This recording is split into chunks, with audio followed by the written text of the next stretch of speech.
Thank you, Andre, and also the Chicago branch for hosting these online events. I think we're kind of living in a period that's very relevant to this apocalyptic theme. That's why I've kind of been having it turn into a series. I'm contemplating to maybe have it end up with 12 altogether. So we're at 9 now. And we've been mainly dealing with the sevenfold rhythm that is an integral part of the structure of the apocalypse.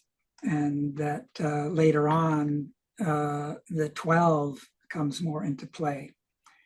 From an anthroposophical perspective, we look at not so much the quantitative aspect of these numbers, but rather the qualitative and the esoteric dimension. 7 is considered a perfect number in a certain respect. It governs all these rhythms and time in general. And we often have this bathtub, the U, where you've got 3 descending stages, a 4th stage at the bottom, and then 3 ascending stages. And 1 is related to 7, 2 is related to 6, 3 is related to 5, and 4 is kind of more standalone. And we happen to be in the 4th stage on the larger planetary level. So we have ancient Saturn, ancient Sun, old Moon, and now the Earth period. And we've, of course, passed through the Polarian, Hyperborean, Lemurian, Atlantean. We're now in the post-Atlantean. So we've passed that middle 4 on the level of the Earth evolution proper. The Atlantean would have been the middle. And so we're in a period of the Earth that would be equivalent to the second half of human biography if we compare the two. After age 35, the life forces diminish in favor of the death forces. And so it involves a gradual excarnation process in the second half of life. So this is what's going on for the whole Earth. That's why Lucifer, who dominates the first half of the Earth evolution, his influence weakens in favor of the Ahrimanic, the Lord of Death. The Lord of Death will grow in power and influence. And so that's one of the things we have to contend with. So let me share.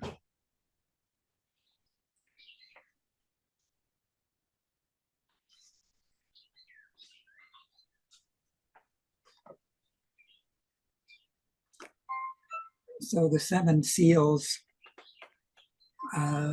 embrace the entire book of Revelation, and those are distinct, these Rosicrucian seals, from the seals as they are depicted in the book of Revelation. You got the 7 letters, then you have the 7 seals. And Rudolf Steiner brought these forward in Munich Congress in 1907, I believe it was, and had them on the wall with this kind of a red color around the whole auditorium. And later, as I mentioned in earlier presentations, the Malschbau was built, and Rudolf Steiner indicated that that was the first Rosicrucian temple on the actual Earth. Previously, one had to meet a Rosicrucian initiate who could help one to find one's way into the temple, which was not on the physical plane. So I think we're here in America. I know some of you are in different parts of the earth currently. As Valdemar mentioned, he's in Germany. And here in America, there's a huge change that's going to have an impact on the entire global geopolitical structure. The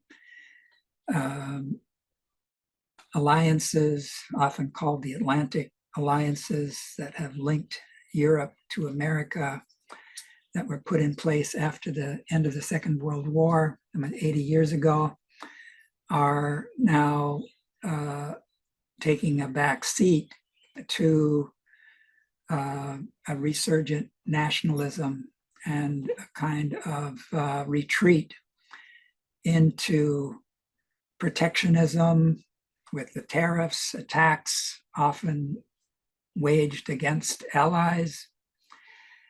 So we're living in times that we need to be awake and watchful. And I wanted to therefore start with this verse, which was given by Rudolf Steiner, especially for America. May our feeling penetrate to the center point of our hearts and seek in love to unite itself with human beings of like goal, and with spirit beings full of grace, who strengthen us from realms of light and illuminate our love while gazing down on our earnest, heartfelt striving.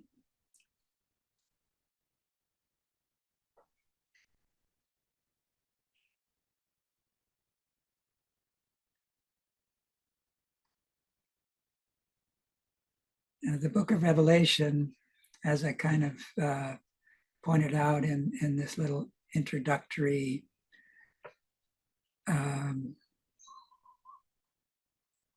words to this 9th presentation, that the book of Revelation is a kind of a closed book. It's really sealed with 7 seals. It can only be opened with the help of spiritual practice, with meditative work. In the book of Revelation, we hear of the woman being given wings of an eagle. This is symbolic of raising our intelligence to a higher region of the soul world, where it interfaces with the spirit and illuminates our consciousness with the help of the hierarchies who seek to unite with us in spirit.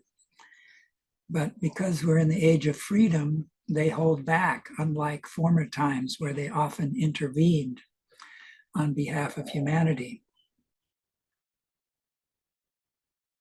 So I wanted to draw attention to the fact that there's many conflicts going on in the world. We hear of Israeli strikes on the Iranian nuclear sites.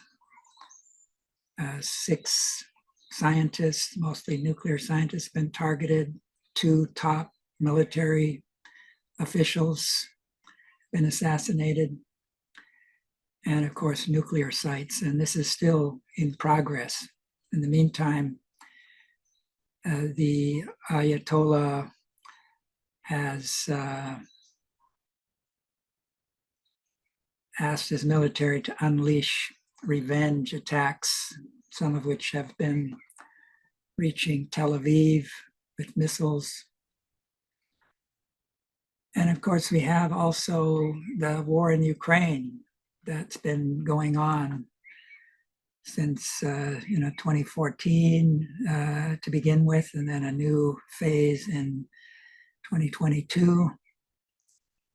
And that currently the death toll in Russia has apparently surpassed 1 million, including wounded, severely wounded often. And according to Ukrainian sources, about 400,000 have lost their lives in Ukraine. But there's also wars in, the Syrian civil war is right now calmed down with Bashar, the former Syrian leader, fleeing the country due to the threats posed by rebel forces that were converging on the capital. And in Sudan, we have a civil war. The Republic of Congo has numerous insurgencies. Sub-Saharan Africa, Myanmar has been in a civil war for quite a while now. And we've got places like Haiti, where gangs have kind of pretty much taken over the country.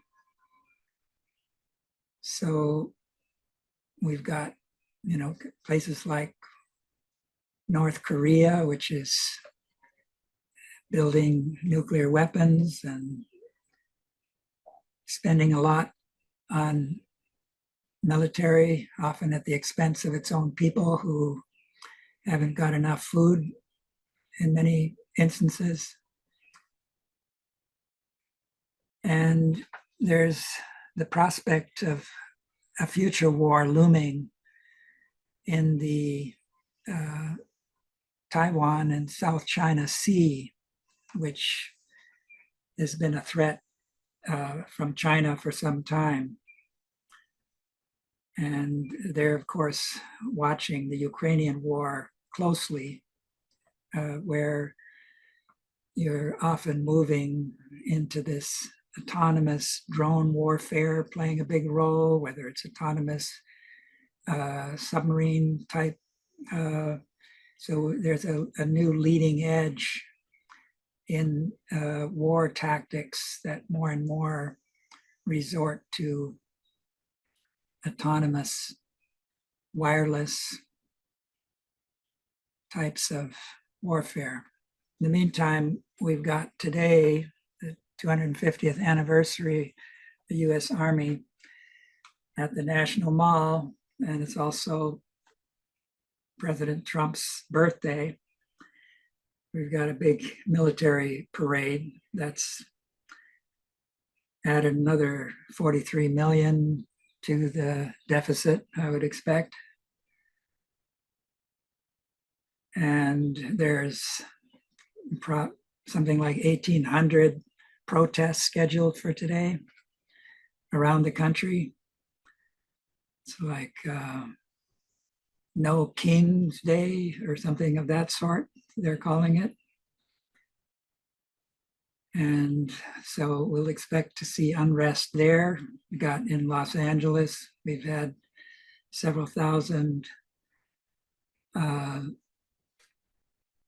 troops from the California National Guard, and more recently 700 Marines have come in, and there's disputes between Governor Newsom and the Trump administration, because generally the governor of a state has jurisdiction over the National Guard.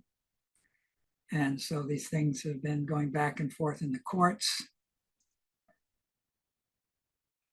Not so long ago, the president, together with the Pentagon chief, announced it's like Israel has its Iron Dome as a protection against incoming missiles. So the US wants to build a Golden Dome, as it's called. And there's a large amount of money, 75 billion, that's being allotted to this missile defense, which will give the US Space Force, which is the latest addition to the US military hierarchy, that was put in place during Trump's last first administration, 2016. And this will include space-based weapons. So there's a threat that we get a kind of another chapter of what Reagan tried to do with his Star Wars initiative, which kind of fizzled. But in this case, it's, I think, a little more serious. One of the reasons this is being brought into play is that the newest missile technology involves hypersonic weapons that can travel at velocities that exceed Mach 5, which is 5 times the speed of sound. And this also includes vehicles that are maneuverable, glide vehicles that in their last phase can move in such a way that they can evade radar and missile defenses. And so also because of the short time frame from when they're in their liftoff phase, which can be from land-based or submarines, the amount of time that it takes for them to arrive is very short. And as a result, artificial intelligence is being integrated into these systems in order to help monitor all of this. And there's some risks involved in this, and there's obviously an escalation on the global defense posturing that brings into play Chinese and Russian, as well as other national countries that have these kind of capabilities. We recently saw a skirmish between India and Pakistan, both of which have nuclear capabilities and missile technologies. So any of these kind of scenarios can get out of control. And sometimes all it takes is setting a precedent. The Russian regime has numerous times threatened to use nuclear weapons against the countries that are supporting Ukraine, as well as Ukraine itself. This is from very recent, a couple of days ago. Google DeepMind CEO Demis Hassabis warns that the true threat of AI isn't job losses, but its potential misuse by malicious actors. As artificial general intelligence nears, he stressed the urgent need for global regulation to prevent power systems from being exploited. Hassabis warned that the most dangerous outcome of artificial intelligence isn't economic disruption like job loss, it's existential. While headlines scream about the professions most at risk, from content writers to legal clerks, Hassabis is focused on something far more apocalyptic: the weaponization of AI by malicious actors. The countdown to AGI, artificial general intelligence, and the countdown to control the AI pioneers' fears are rooted in a rapidly approaching milestone, artificial general intelligence, or AGI. After AGI comes ASI, artificial superintelligence. This is the moment when machines don't just mimic isolated human abilities, but surpass our collective intellect. So these are growing threats. And I would like to also add to that, in the president's what's called the Big Beautiful Bill, written into it. It's right now, it passed the House and it's been reviewed by the Senate, that there's a clause in there. This is like 1,000 pages and more. So it's not, a lot of these House people have admitted they didn't even read the thing. They just a rubber stamp. As they fall into line, they're loyalists, and that bears a risk. But into that was written that, and I think this has to do with the fact that behind Trump in the inauguration were all these representatives of the leading AI companies, the leading companies who control and monopolize the platforms of social media, etc. This part of the bill talked about a 10-year moratorium on any restrictions to AI. So this would be at a very bad time.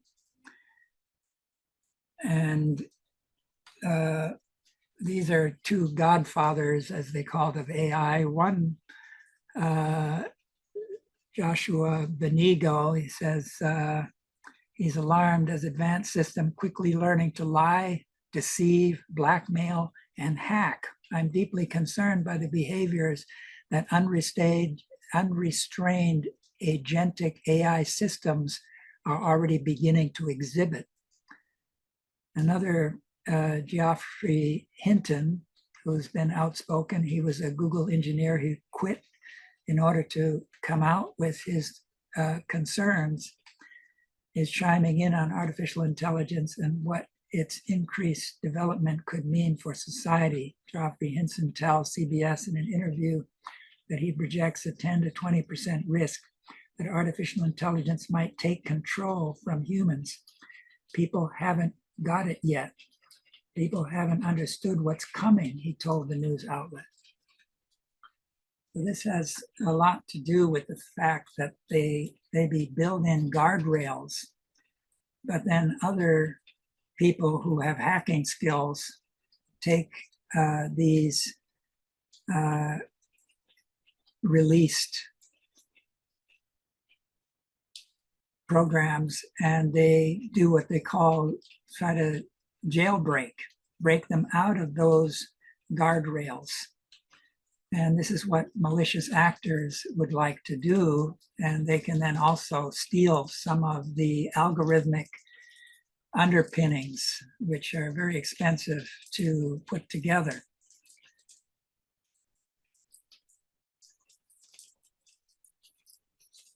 So we've got one of the leading platforms that has created somewhat of a sensation over the last few years is OpenAI.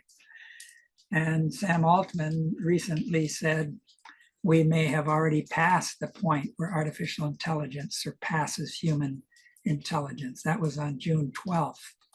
So we're kind of entering new territory. And this is, some have compared the threat to the kind of threat that the emergence of nuclear forces in the wake of the Manhattan Project and the first use of nuclear weapons in Japan in towards the end of World War II, with devastation to Nagasaki and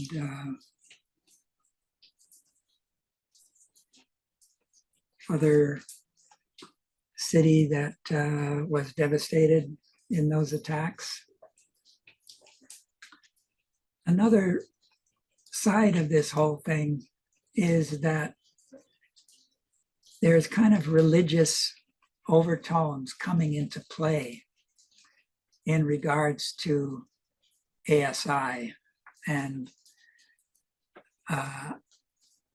AGI, that once we cross these boundaries, which are leading to what's called the singularity, where human beings and their technology cross a certain boundary, and it's impossible to predict what's on the other side of that boundary. I would suggest that this involves a collective Ahrimanic initiation of humanity.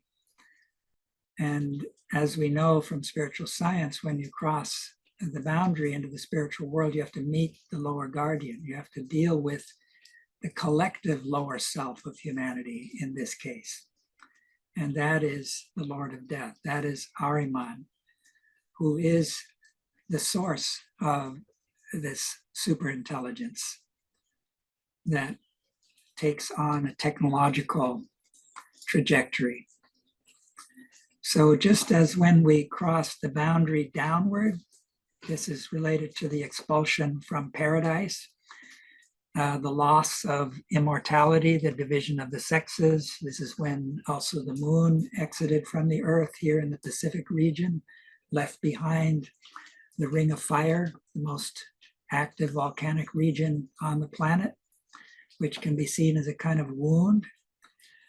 That was the descent, and it can be compared to the pain of the birth pangs that the mother experiences when the child is departing from the womb. The womb is echoing the paradisical state.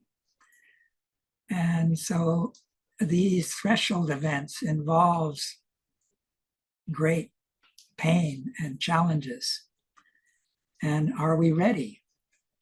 That's the big question. If we're not rising to meet these with the wings I spoke about earlier to ascend to a higher stage, then they break in us on humanity in tragic manner. So I mentioned before that Google was founded in 1998, which is the epicenter of the third 666 cycle, which is under the purview of the sun demon, the anti-Christ impulse in the cosmos, the most powerful, you could say, who's also called the two-horned beast, whose number is 666. And so Steiner mentioned that this would be the most powerful yet of the three interventions of the sun demon.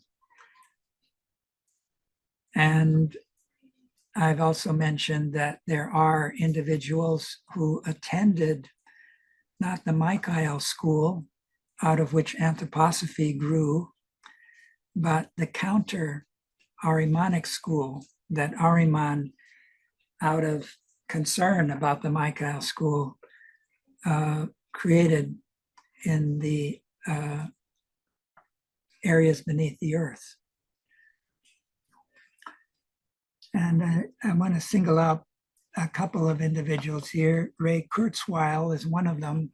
I would suggest that he is, as Steiner predicted, there would be Ahriman appearing as a writer. And he's appearing not just a writer, but a speaker. He was hired by Google as the chief scientist. I think it was in 2012, and continues to play a role there. These two leaders, Sergey Brin and Larry, the co-founders, are together with these others involved in projects that have to do with life extension and attaining physical immortality. And Peter Thiel is a unique individual that I'll go into a little more. At the top there, I have a little clip that has to do with Elon Musk speaking about his relationship to this co-founder of Google, Larry Page. And it became apparent to me that Larry did not care about AI safety. I think perhaps the thing that gave it away was when he called me a speciesist for being pro-humanity, as in, you know, like a racist, but poor species. So I'm like, wait a second, what side are you on, Larry? So this has to do with the fact that Larry is what one calls not just a transhumanist, but a post-humanist, that we're really meant to help to engender this new merging of humans with AI, and eventually giving AI a boost in taking over and leaving us behind. We're just, biological beings who can't travel to other galaxies and stars because we've got this biological limits. But these entities that we're helping to create can. Now, Karen Howe just published a book called Empires in AI, and she was interviewed recently. Yeah, so one, going back to this idea that there is an ideological clash that really shapes these technologies. One thing that's happening in the last few years within the AI world and within the Silicon Valley world is there are really what can only be described as quasi-religious movements that have been born. Religious, yes, quasi-religious movements that have been born. And the reason I say this is because there are a lot of people within this world who believe in what I call the artificial general intelligence religion. This is a religion where you think that it is possible to recreate human intelligence. This is something that there isn't actually scientific consensus on. So even the people who talk about this, they themselves talk about it as a belief. It's just you either have the belief or you don't. And if you do have the belief, then the second tenet is you believe it's going to create civilization transformation. And there are two factions within this religion. There are the boomers who think that civilization transformation will be hugely positive. AGI will bring us to utopia. And the other faction believes that transformation will be highly devastating. AGI could potentially kill all of humanity. So you got, for example, our Zuckerberg, who lives here on the islands, has spent a huge amount of money on creating an underground bunker. And he's not the only one. I don't want to go too much into that subject right now because we got other ground to cover, but that's symptomatic.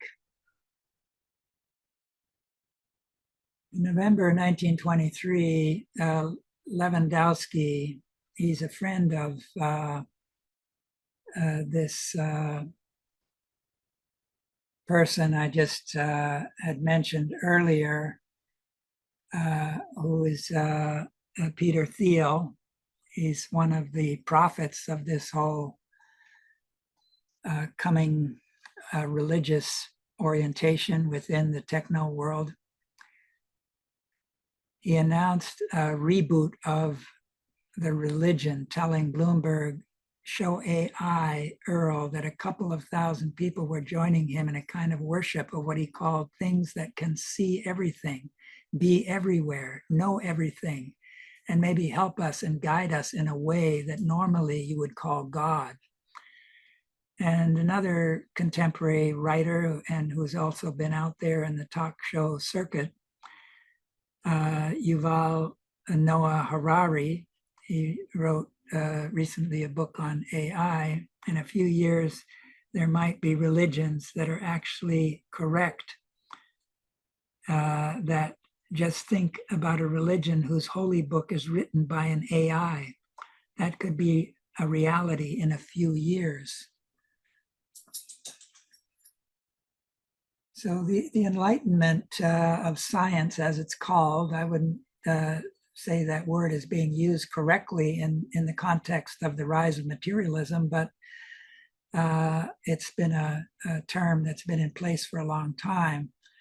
One of the books I've studied years ago by David Noble, he argues against the widely held belief that technology and religion are at war with each other. Groundbreaking book reveals that religious roots and spirit of Western technology. It links technological enthusiasm about the present day with the ancient, enduring Christian experience of recovering humankind's lost divinity, covering a period of 1,000 years.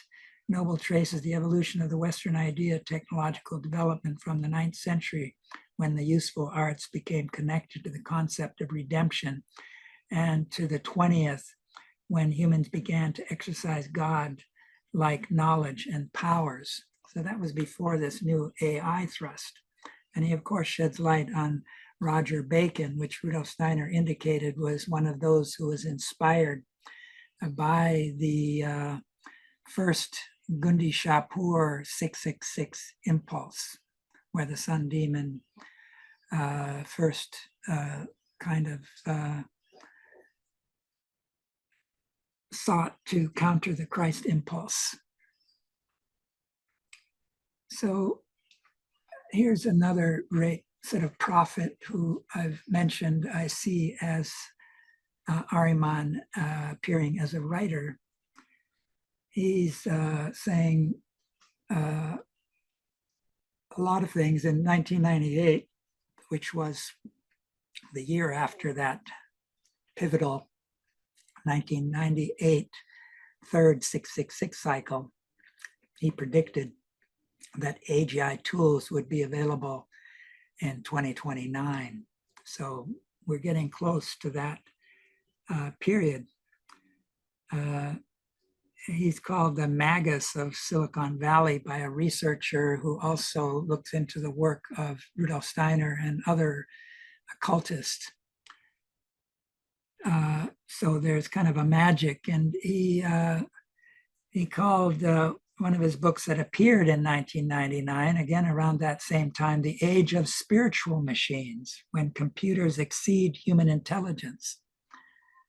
In the meantime, he's written The Singularity is Near, and a more recent one, The Singularity is Nearer. So that was a jump from, I think, in 2012 to now just a year ago or so. Kurzweil has made abundantly clear that he hopes to live forever. He was 77 years old when this new book came out. But he believes advances in science and technology are accelerating at such a rapid rate that immortality may be feasible. Apart from advances in bioscience, which is steadily increasing our life expectancy, he identifies AI and nanotechnology as the keys. Microscopic robots infused in our blood in immense numbers will restore health to the cells in our body, extending not just our life expectancy, now 78 in the US, but our maximum lifespan beyond the present limits of 120 years. At the same time, nanobots will imbue our brains with superintelligence, enabling us to solve any problem. As I said, no science fiction writer has ever treated anything more imaginative. So he's been pretty good in his predictions. In 2012, Ray Kurzweil, who was by then a living legend, was hired by Google. He had many inventions to his name by then. Co-founder Larry Page as Google's director of engineer. He and his Google team of software programs studied ways that computers could process, interpret, understand, and use human language in everyday applications. Ray, now 75, still works at Google. Obviously, this is from a few years ago, as its principal researcher and AI visionary. Google's latest AI product is Gemini, a large language model, generative AI model that Google claims equals or exceeds OpenAI's ChatGPT-4 and adds new multimodal capabilities. Google has started to integrate the new Gemini AI algorithms into its existing GPT chat product, Bard. The race is on. Ray is behind the scenes, smiling, probably urging Google to go even faster. Ray predicts that computers will improve to the point that they attain general artificial intelligence levels by 2029. That is consistent with his even more dramatic prediction, first made in 1999, that profound superintelligent AIs would usher in what he and others call the technological singularity. His predicted date for that now is 2045. So you've got a lot going on. There's an AI race, and you can see the geopolitical tension between US and China, the two main superpowers at the moment, are centering around the US trying to keep certain technologies out of the hands of the Chinese. And DeepSeek, which was brought online not so long ago out of China using a lot less money, was kind of a wake-up call. Some call it a Sputnik moment that got the space race going. So aside from the usual classical computers that run on zeros and ones, quantum computing has been worked on for quite some time and is now reaching some major breakthroughs. Here's just a couple of them that have been brought forward in recent times. Google has introduced its latest quantum chip with 100 qubits. They can be stacked, coinciding with two key achievements run on the new chip, breaking of the so-called quantum error correction threshold. That's one of the problems with quantum computing, is that it has this huge error aspect that they've been reining in and trying to limit. And so according to Google CEO Sundar Pichai, they've made some breakthroughs in that regard. And Microsoft recently announced a breakthrough in their next computer chip called Madram 1, a processor named Majorana is the first quantum chip powered by a topographical core based on a new class of materials. So these, because of hacking, and the Chinese are famous for infiltrating big companies, so security is a huge factor. And that relates also to what the worries are about quantum, because quantum is capable of breaking protections to systems like Bitcoin, and others are getting worried and having to rush to put new kind of protections in place. So this is a new era. And what is quantum computing? Quantum is this realm that's very different from the nature world we live in. Quantum physics talks about this, that go back to the early 20th century, and major contributors that brought this quantum approach into vogue.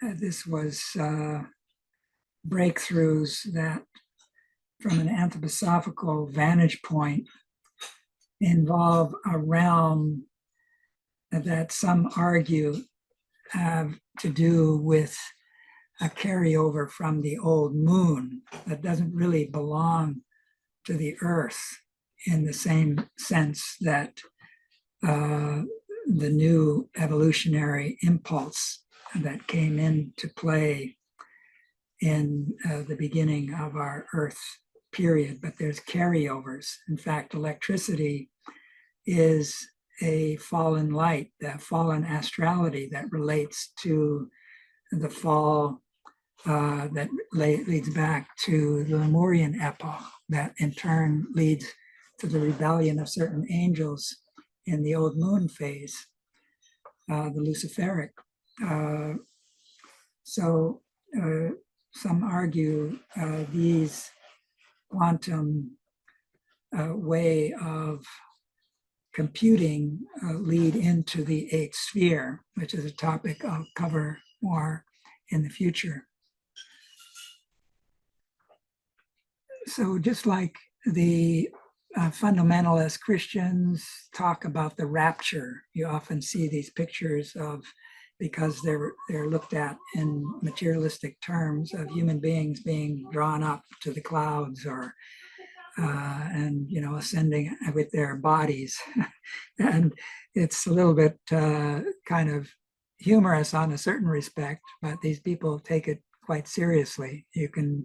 I've got a sort of a job site I sometimes go to, and there's a church there with a big sign, Christ is coming soon, and they're expecting a physical coming.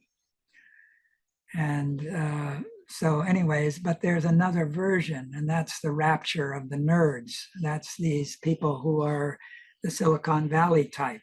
And a lot of these people have been shown to be on the autistic spectrum. And I'm, in my research, coming to the conclusion that certain types of this autistic spectrum involve the doppelganger starting to take over. And we've talked about the doppelganger before. This is a being that enters the human being just before birth, lives beneath the threshold of a wakeful consciousness, and it's geographic. But the place where the Ahrimanic beings especially are involved in the doppelganger invading the human being is in the Americas, and especially you could say North America, and especially where the north-south mountain ranges run on the west coast. That's where Silicon Valley is. Steiner spoke when he talked about this, that one should look into magnetic anomalies in this regard. And if you look at the geomagnetic maps of the Silicon Valley area and that whole region, you see major anomalies.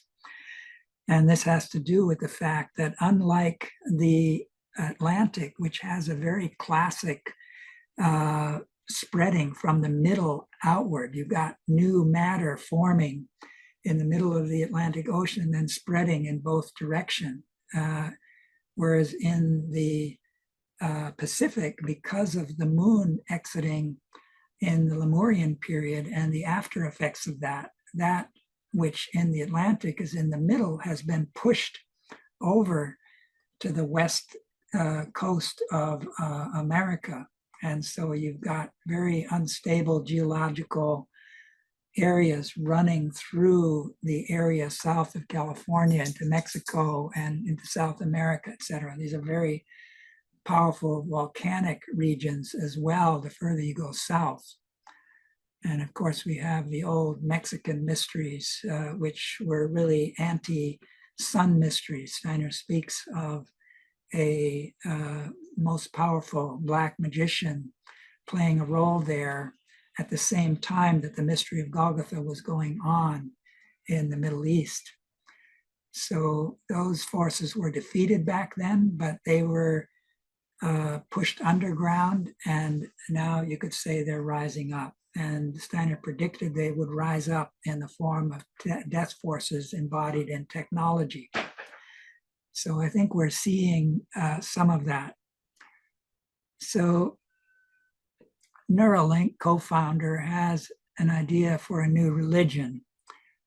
Forte's quest set up an interesting idea by Heddock. What if there was a religion that embraces the weirdness of math and physics and is facilitated by entheogens, an umbrella term for psychoactive substances ingested for religious or spiritual purposes, including ayahuasca and LSD.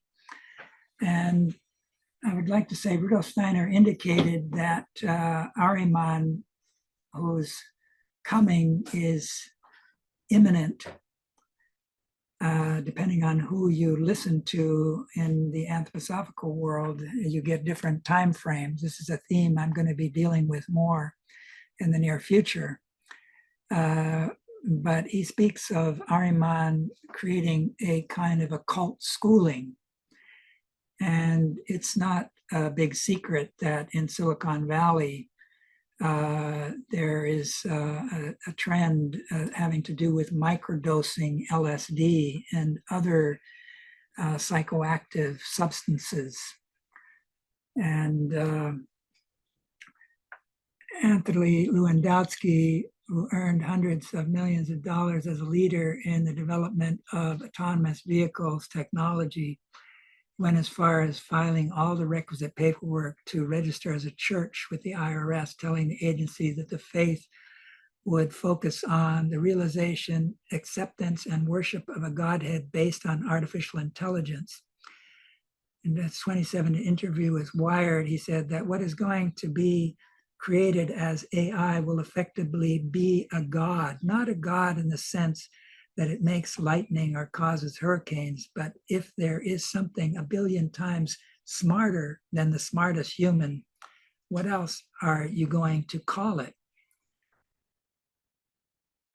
So in my library, I just pulled out a few books that have to do with this. Many of them are from quite a ways back, talking about we're on a trajectory for escape velocity, cyber grace, the soul of the cyber world, virtual faith, Cybertheology, and other like from Jesus to the internet, the pearly gates of cyberspace, and then there's technosis, and Silicon Valley is embracing Christianity with the help of Peter Thiel. I spoke of that earlier. And, Bitcoin is coming on the scene. The president and his sons have created a company called Liberty something or other that is oriented to Bitcoin. So unlike Biden administration, which was prosecuting, he's gung-ho. I heard about the Trump coin, the Melania coin, and you think of government in the sense of the threefold social order, supposed to be involved in equal rights, and economy is supposed to be a separate sphere. This is not what's happening right now. And, the judicial system should treat everybody equal. But if you've got multi-billions, you can hire whole teams of lawyers and you can get away with murder. You can get away with all kinds of things. So, Trump is very familiar with this scenario. So Peter Thiel and Elon Musk have known each other for decades. We know that Elon Musk was one of the ones jumping on the stage and spending 240 million or something to help get Trump elected, offering $1 million bonuses to people who would sign up for certain things. And then obviously his reputation took a hit, and because he was also intervening in German politics and English politics and supporting the AfD in Germany, a right-wing movement, and same right-wing movement in England. And so that caused the stock of Tesla to sink. So Trump and his supporters were for a while feeling sorry for him. And Trump went so far as to have a kind of sales pitch of Tesla vehicles on the lawn of the White House. So here you've got the economic sphere coming very blatantly into the political sphere. And of course, the courts and the judiciary is being kind of bucked or not gaining the kind of respect that is to be expected in a society where the three branches of government each have their own turf. The turf is being invaded. And of course, Citizens United, I think it was 2010, gave companies the ability to pump endless amount of money into politics. So multi-billions go into it. So that's the economy is getting to be front and center. So Theo fundamentally rejects what he sees as the widespread philosophical and religious acceptance of death, framing it instead as humanity's greatest challenge, one that requires active combat rather than passive resignation. Theo's worldview is built around this core conviction, motivating substantial investments and personal commitments aimed at significantly extending human lifespans, potentially achieving a form of technological immortality. His perspective positions him as a leading proponent of transhumanist ideals focused on overcoming biological limitations. Theo's position contains several internal tensions. His simultaneous embrace of Christianity and transhumanism represents a philosophical hybrid that many would find contradictory, as traditional Christian theology emphasizes resurrection and eternal life through divine grace rather than technological intervention. So all of this points to the incarnation of Ahriman, in my view. So anybody who's a wide and awake and has taken in what Rudolf Steiner says, he spoke about this theme primarily in the last months of 1919, and it was during the same period that he talked about the threefold social order and Waldorf education, which is an important contribution to the spiritual cultural sphere. So with the help of that threefold lens, we can see that this is a very different impulse that shatters that hope and vision of a threefold social order and heads in the opposite direction. So I want to bring back the seven mysteries.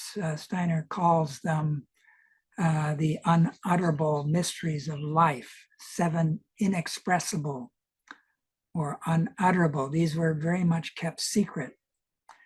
Rudolf Steiner is among the first to bring them out in the public, all seven of them. He did so in the Paris lectures at the very end.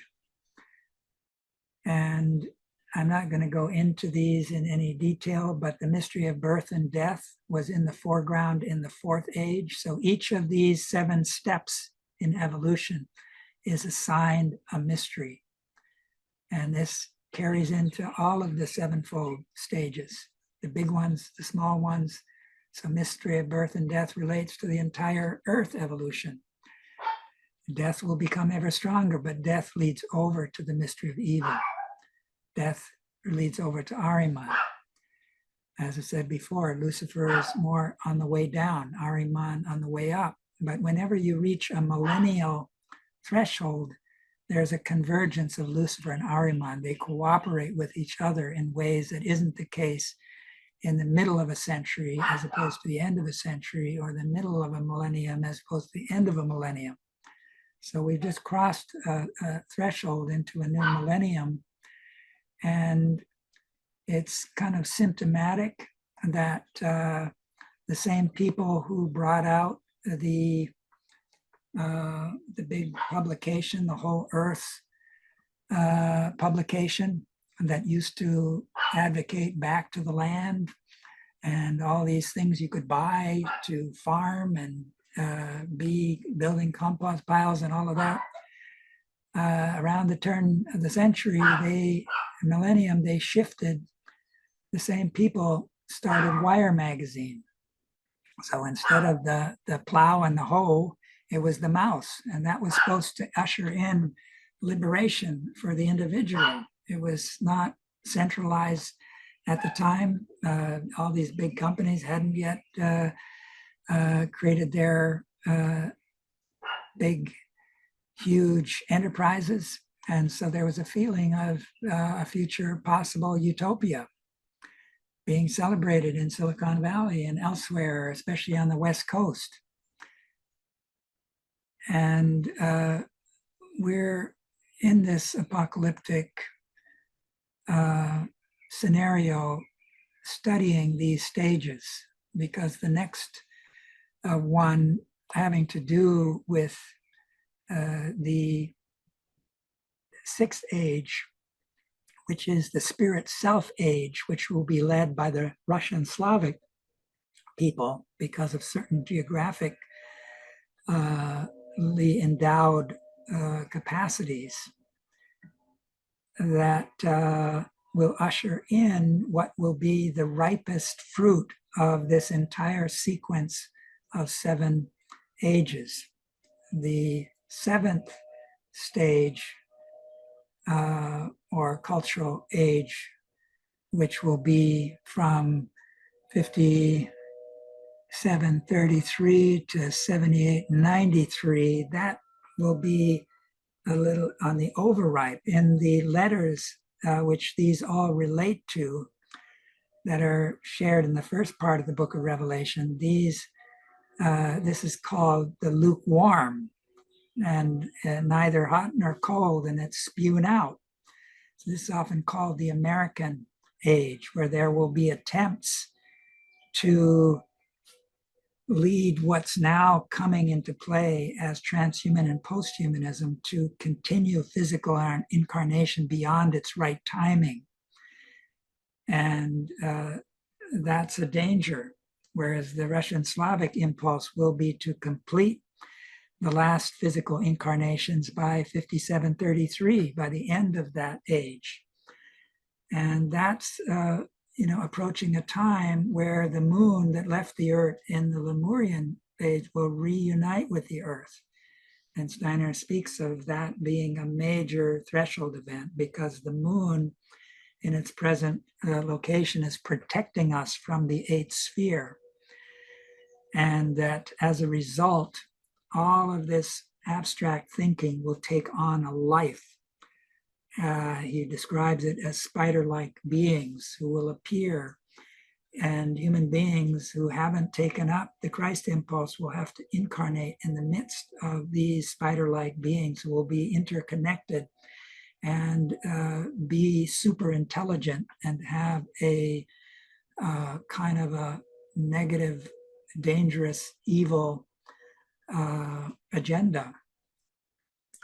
And if you look at the scenario right now, where the World Wide Web is metaphorically called a web, like spiders crawl on webs, the search engines are often called spiders.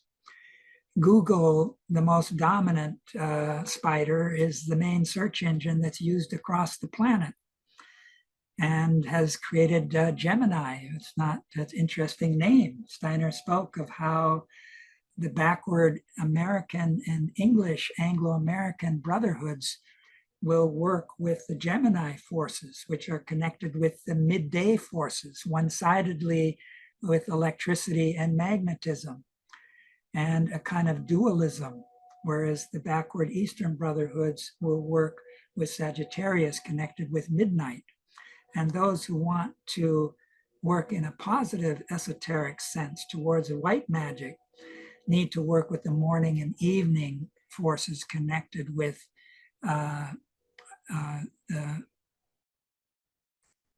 you could say with the Pisces and Virgo.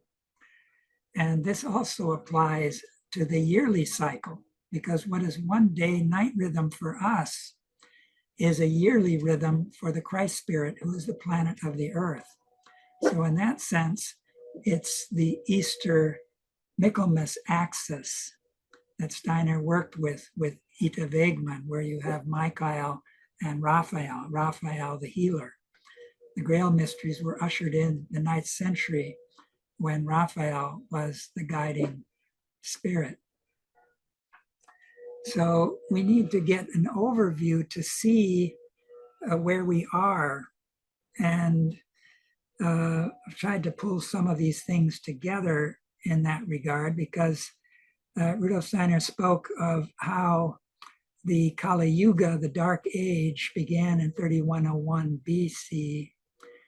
And then you had in 2907, you have the incarnation of Lucifer in China. That's in the third millennium, if one accepts the fact that this involves the Yellow Emperor. And the Yellow Emperor lived from 2698 to 2598 BC. I think, I don't know if I have that right. Oh yeah, 2698 to 2598 BC. So he must have been taking some of that elixir. Anyways, alchemy was, they have a Taoist alchemy that comes from that Luciferic incarnation. And you know, if you study Chinese mythology, they have the golden dragon, the beneficent dragon. Lucifer was still seen as a benefactor. And this Yellow Emperor, if he's the candidate, underwent an initiation where Lucifer actually incarnated and brought the dawning of human intelligence in the physical world. So we need to keep that in mind. Lucifer is the one who brings intelligence to the head. You hear about Michael fighting the Luciferic dragon and casting him down into the human head. So Michael is using Lucifer to awaken human intelligence. Lucifer is actually a benefactor that continued to play a positive role in the Egypto-Chaldean, the Greco-Latin culture, where this Luciferic influence continued. And Gnosticism, which had an initiatory dimension, was the only real way to understand the Christ event from the perspective of initiation back then, due to this Luciferic influence. So you have the mystery of Golgotha appearing 33 AD. Then the middle of the fourth post-Atlantean age, which began in 747 BC and will end in 1413 AD. The middle of that is 333. And the Christ event was placed 333 years before that in order to counter what was coming in 666 or thereabouts through the sun demon, the two-horned beast that appears in the 13th chapter of the book of Revelation. So you have the first intervention of Ahriman in around 666, Gundi Shapur, etc. Then you have the next one in 1332. Again, it's the epicenter in time. It never is just that year. That's why 1998 isn't just the only impulse. For example, it spreads out in both directions in time. So the stage was set in 1933 with Hitler for what was coming in 1998 with the third impulse of 666. And it's no accident that Putin took power in 1999. So we have many events coming around these times. So we need to study these things very carefully and raise them up. So before only a part of the third millennium has elapsed, there will be in the West an actual incarnation of Ahriman. Ahriman's incarnation will occur in the not too distant future. This time is approaching. Ahriman will appear. Among the most important means which Ahriman has to work with from the other side is the furthering of abstract thinking in the human being. And the transition to 3573 AD is to the spirit self age. That's the future Sophian age. We're in the Piscean age. That will be the Aquarian age. And that's what is being prepared by anthroposophy. So that's our task. So these are all preparations for Ahriman's incarnation, spread of scientific materialism globally, promote abstract, rational, empirical, sense-bound thinking, reductionism. Humans are just higher animals. We're offspring of the apes and chimpanzees. Human consciousness as biochemical epiphenomena. There's no soul and spirit, destruction of the natural environment. Nationalism, heredity, genetics, DNA, racial identity, so it breeds racism. Quantitative approach, weighing, measuring, and counting, materialistic and mechanistic views of the cosmos. Science fiction, outer space as the new frontier, aliens, militarization of outer space, we saw about that, the Golden Dome. Established moon bases, Star Wars. Technological development based upon use of subnature forces, electrification of the world, internet, World Wide Web, mass media, artificial intelligence, AI, robotics, virtual reality, VR, the metaverse, nanotechnology, biotechnology, brain-machine interfaces, inspire transhumanism and post-human ideology, spread chaos through military conflicts, military technologies, spread misinformation, alternative facts, conspiracy theories. We've got, people can now create not just pictures fake that are fake, but videos with a few prompts. Ahriman equals mammon, promote worship of money, link world's financial centers, digital currencies, mall culture, religious fundamentalism, caricature of Christianity, work through brotherhoods who misuse occult knowledge. So these are all things that are going on and have been for quite some time.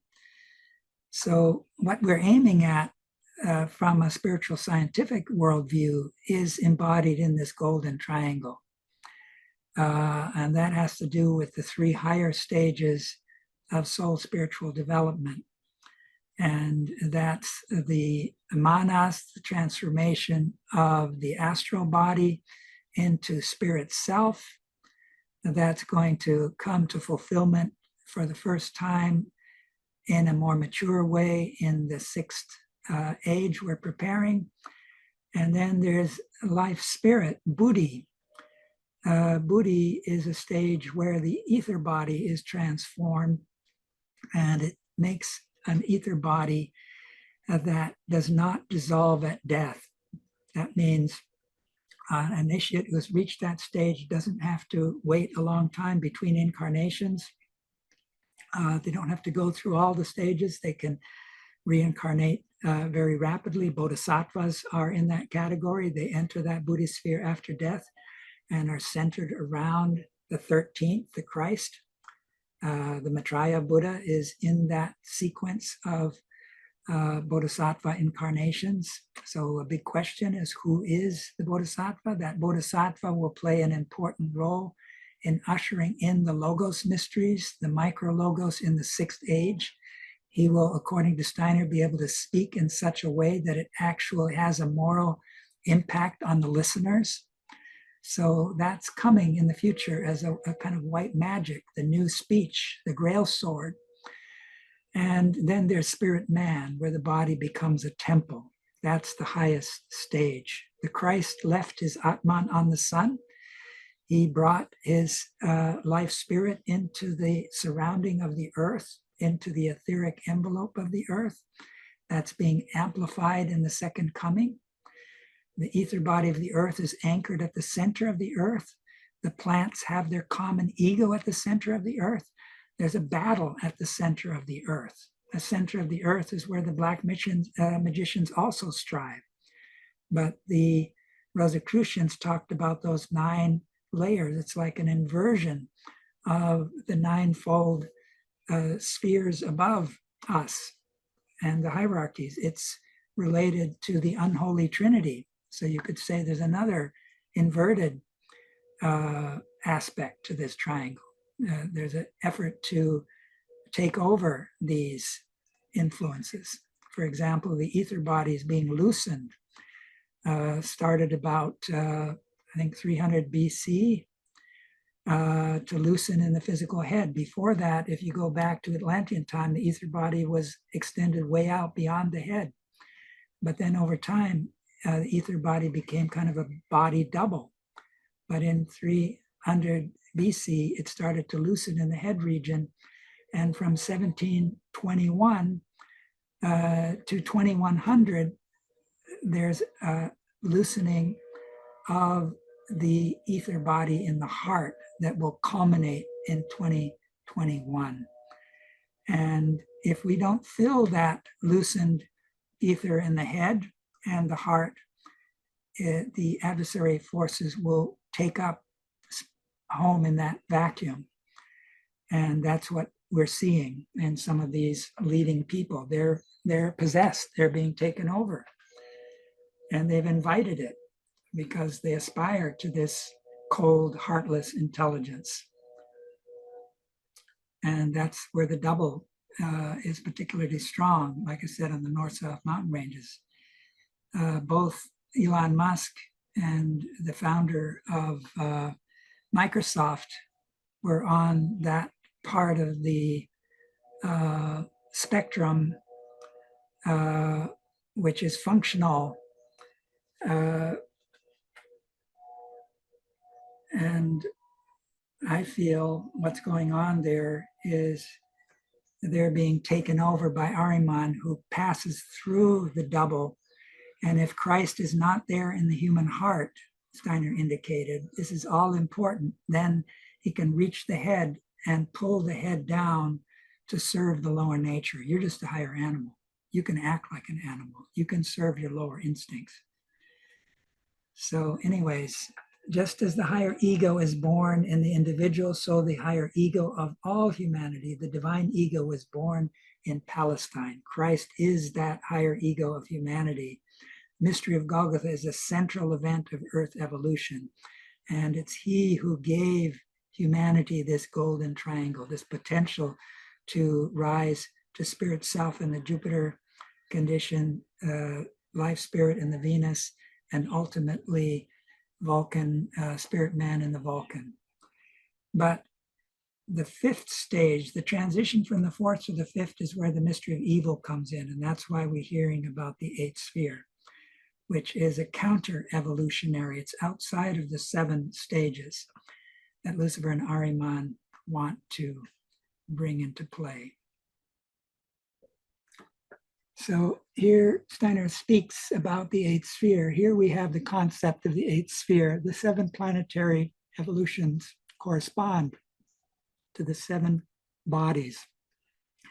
Besides these, there is an eighth sphere to which everything goes that cannot make any connection with a continuous evolution. This already forms itself as a predisposition in the devachanic state, when a human being uses the life on earth only to amass what is of service to himself alone, only to experience an intensification of his own egotistical self. This leads in Devachan into the condition of a Vici, hell. A person who cannot escape from his own separateness goes into Avicii. All these Avicii men will eventually become inhabitants of the eighth sphere. The other human beings will be inhabitants of the continuing chain of evolution. It is from this concept that religions have formulated the doctrine of hell. The writer of the Apocalypse turns his clairvoyant attention to the fact that these people who are becoming one with matter are using up the spiritual forces they possess like an old inheritance without joining company with Christ. Such people would gradually lose Devachan. Kamaloka would last longer and longer, and they would be captured, unified with the gravity of the earth. So you can read more about that in a cult movement in the 19th century. Steiner speaks about this. That first one is from the Nuremberg or the Berlin cycle in 1905.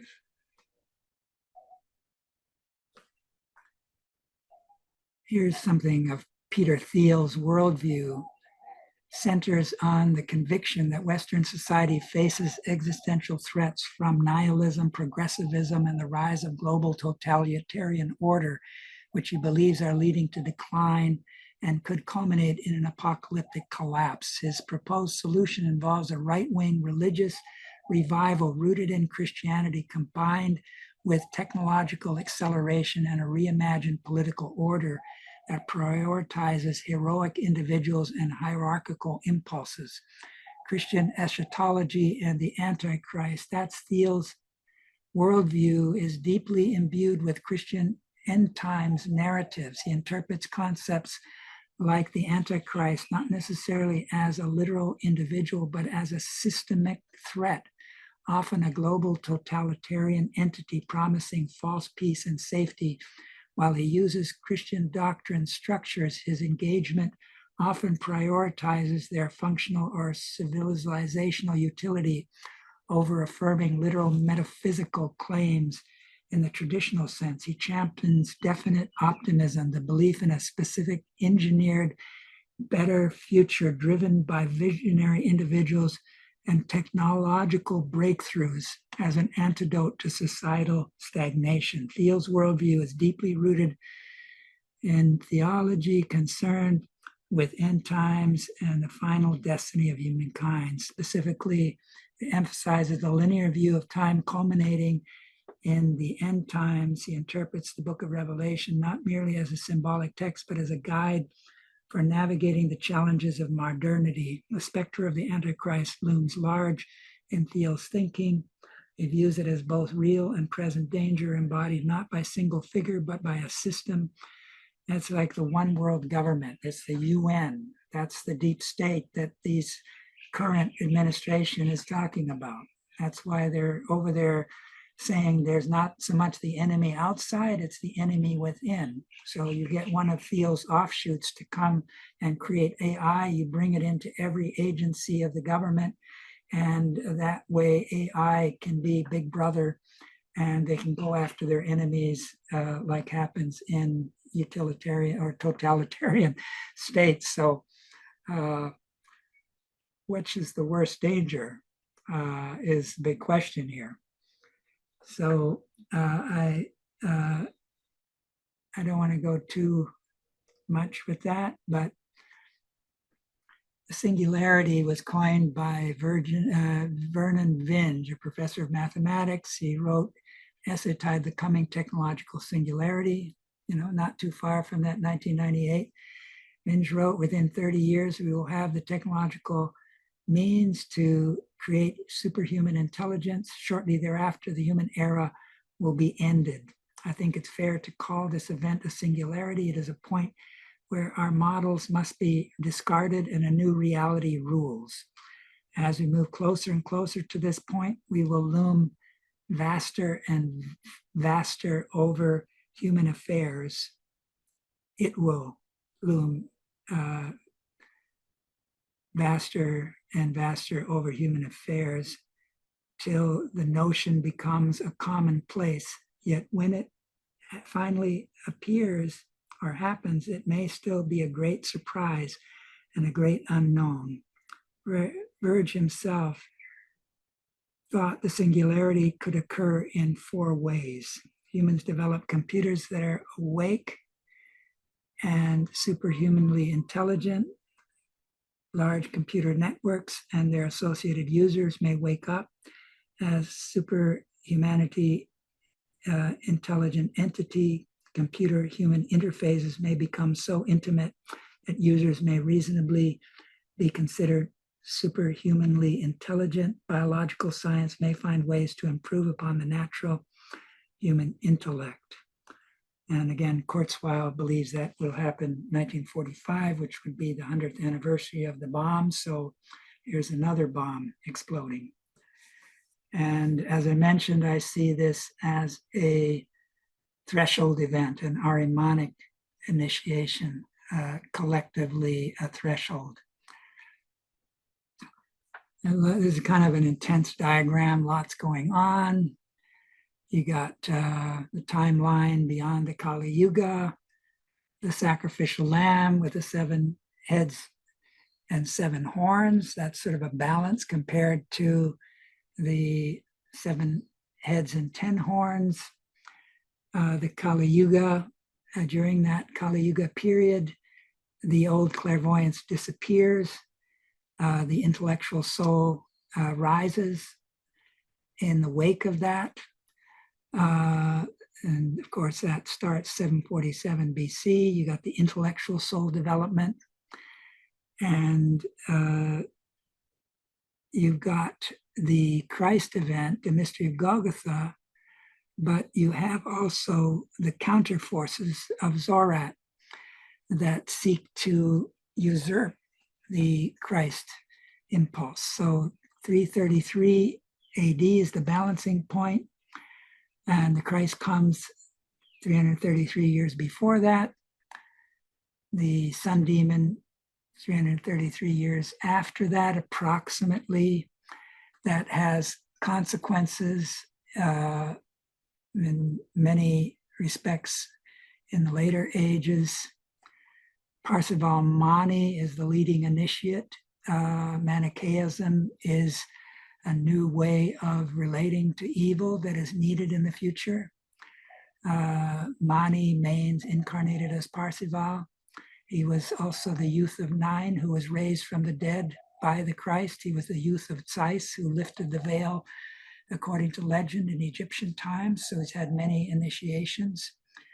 And he is the one who will lead the 6th epoch as the new Manu. For the first time, a human, holy human Manu will take over from Manus that had a semi-divine background. And that Mani works closely with Lazarus John, who was raised from the dead. And we know that from this last address that John the Baptist was united with him. So that prepares, these beings are preparing the 6th age. Lazarus John will lead the 6th age together with the individual who was John the Baptist, who later appeared as Raphael the painter and Novalis, according to Steiner. Zorat works through 3 beasts of the abyss, the Luciferic, Ahrimanic, and Azuric. Foundation stone meditation is kind of a protection, a way of creating our moral compass to pass over the abyss, because since the 1840s, we've been collectively crossing a threshold. So the 2-horned beast inspires black magic. So more and more technology will move into magic. As soon as you use subnature forces in technology, you're beginning to deal with black magic, as opposed to, steam or just mechanical means.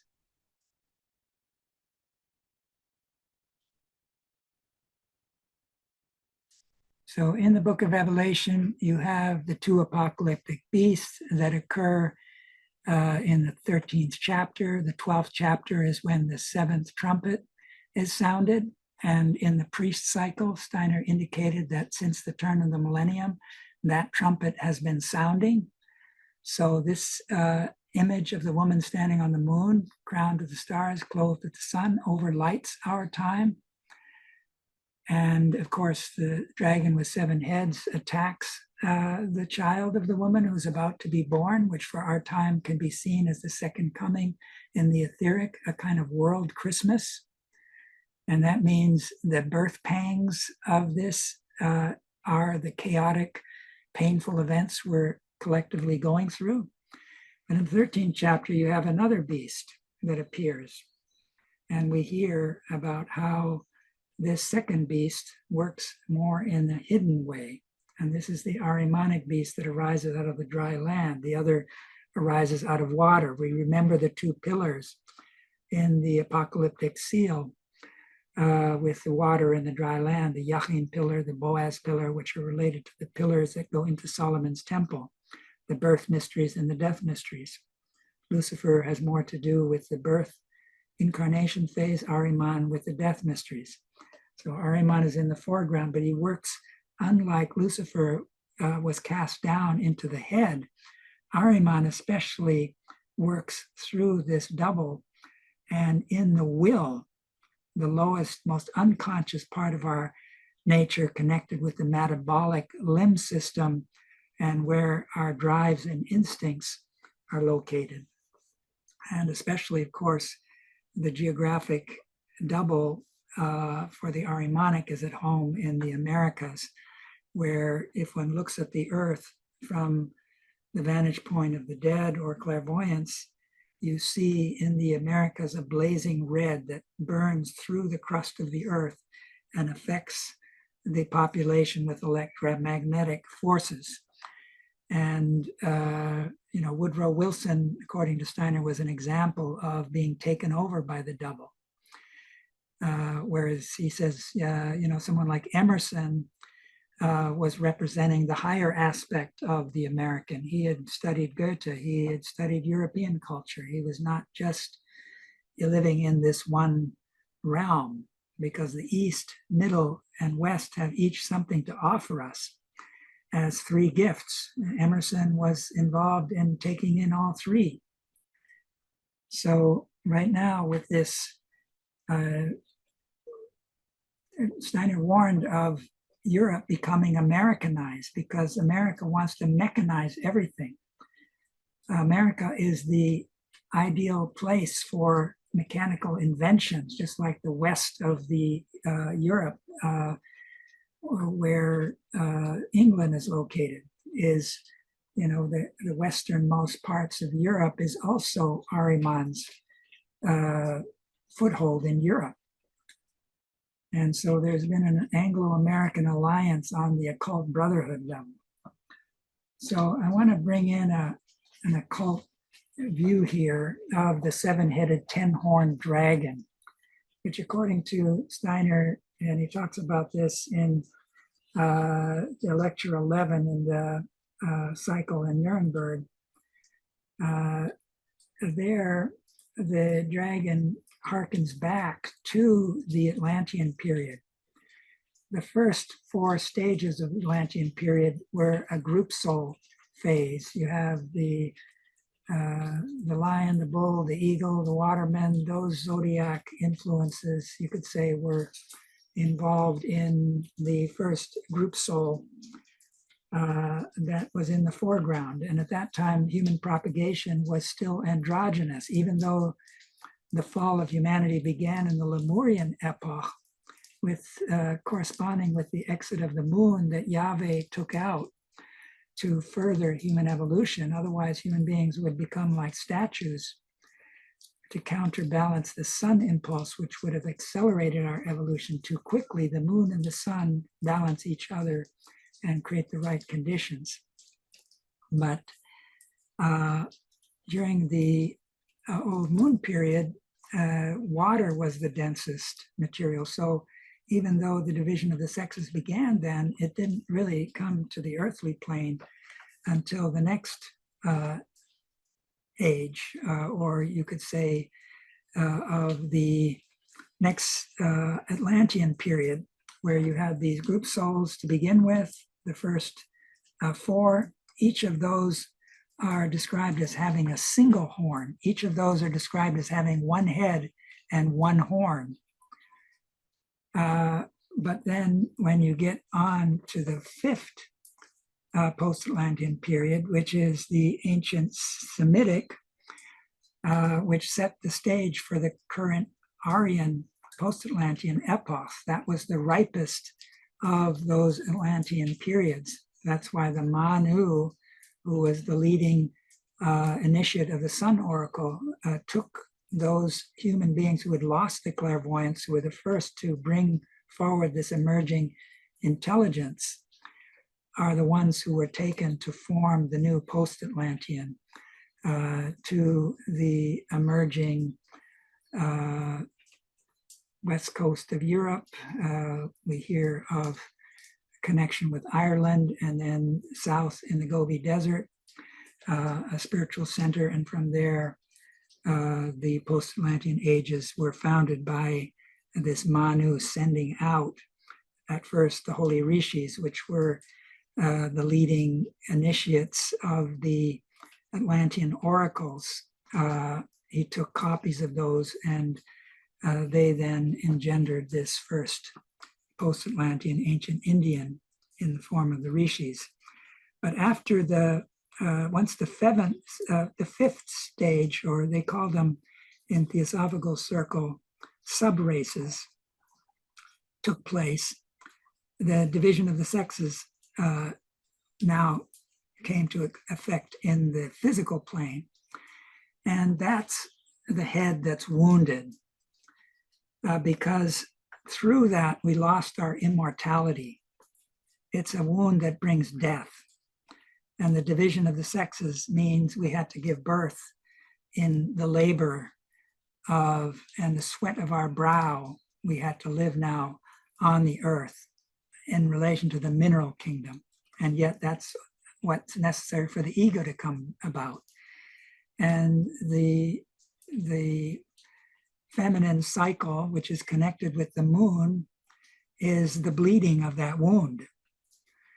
So we have the wound, and we also then have two horns, because now we have two sexes.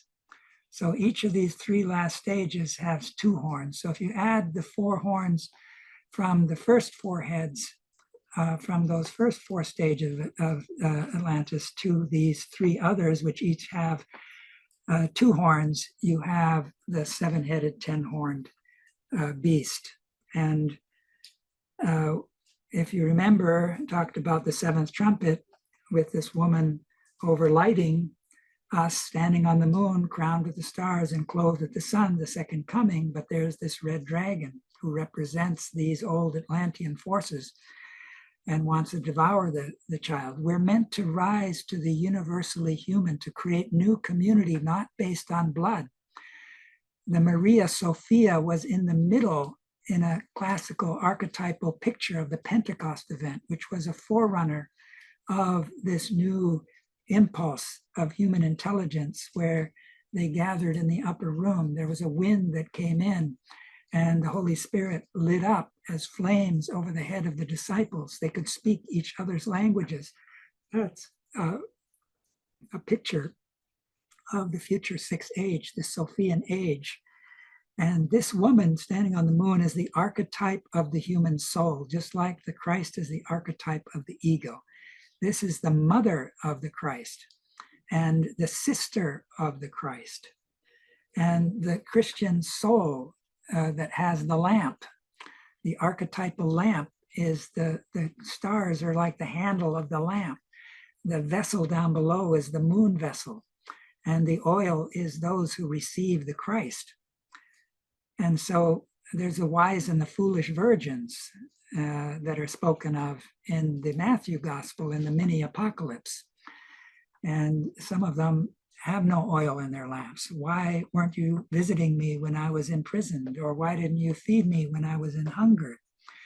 These are the old Eastern initiations which want to transcend the physical.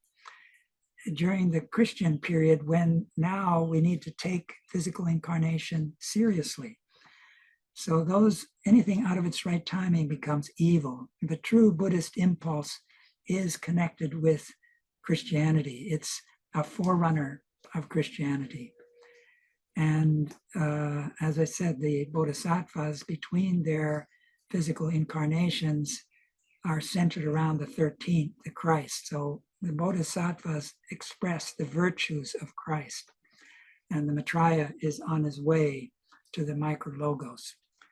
So heterosexual reproduction, but in the future, we need to learn a new kind of reproduction. And this woman embodies the birth mysteries, the true eugenic mysteries that we have to learn to overcome death.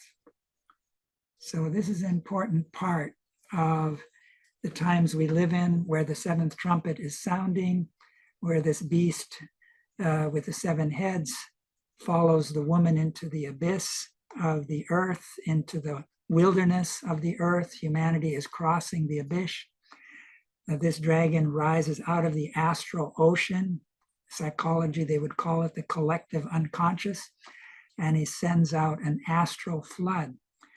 That's all of this social media stuff, all of this polluted stuff that's coming out and spreading and infecting the minds and hearts of many young people.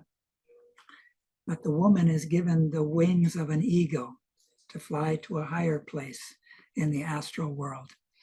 And of course, John, the beloved disciple who wrote this apocalypse and the Gospel of John, his symbol is the eagle. So he represents that capacity. And this is what anthroposophy gives us. If we really take it in, if we really study it, it raises us from the consciousness soul into the beginnings of spirit self that we're called to prepare. So here's the number of the beast is 666. The first of those came to expression in Jundi Shapur. Again, it's an epicenter in time. The next in 1332, the Knights Templars, Philip le Bel, who tortured them and has a background that go back to the old Mexican mysteries. The mystery of gold comes into play. The mystery of gold is the sun mysteries, but the god Mammon wants to misuse those mysteries of gold. You know, it's a little like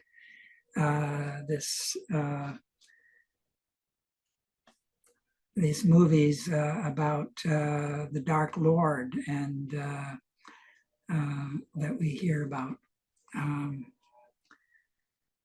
in The Hobbit and those stories. He's got the all-seeing eye, and he controls everything. Human beings have become animal-like. That's what happens to human beings who don't take up the Christ impulse in the long run. They fall back into the dragon. The end of the Kali Yuga, 1899, the dawning of a new era of light in 1900.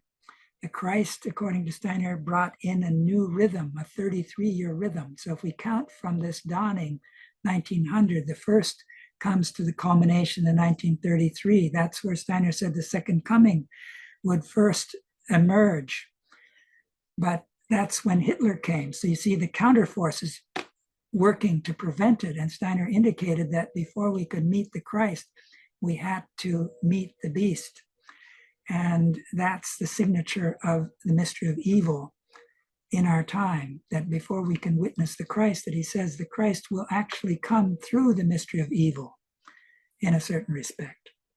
1966, so I'm suggesting that this Christ impulse in its 33rd rhythm first came through the will, the most unconscious part of our nature.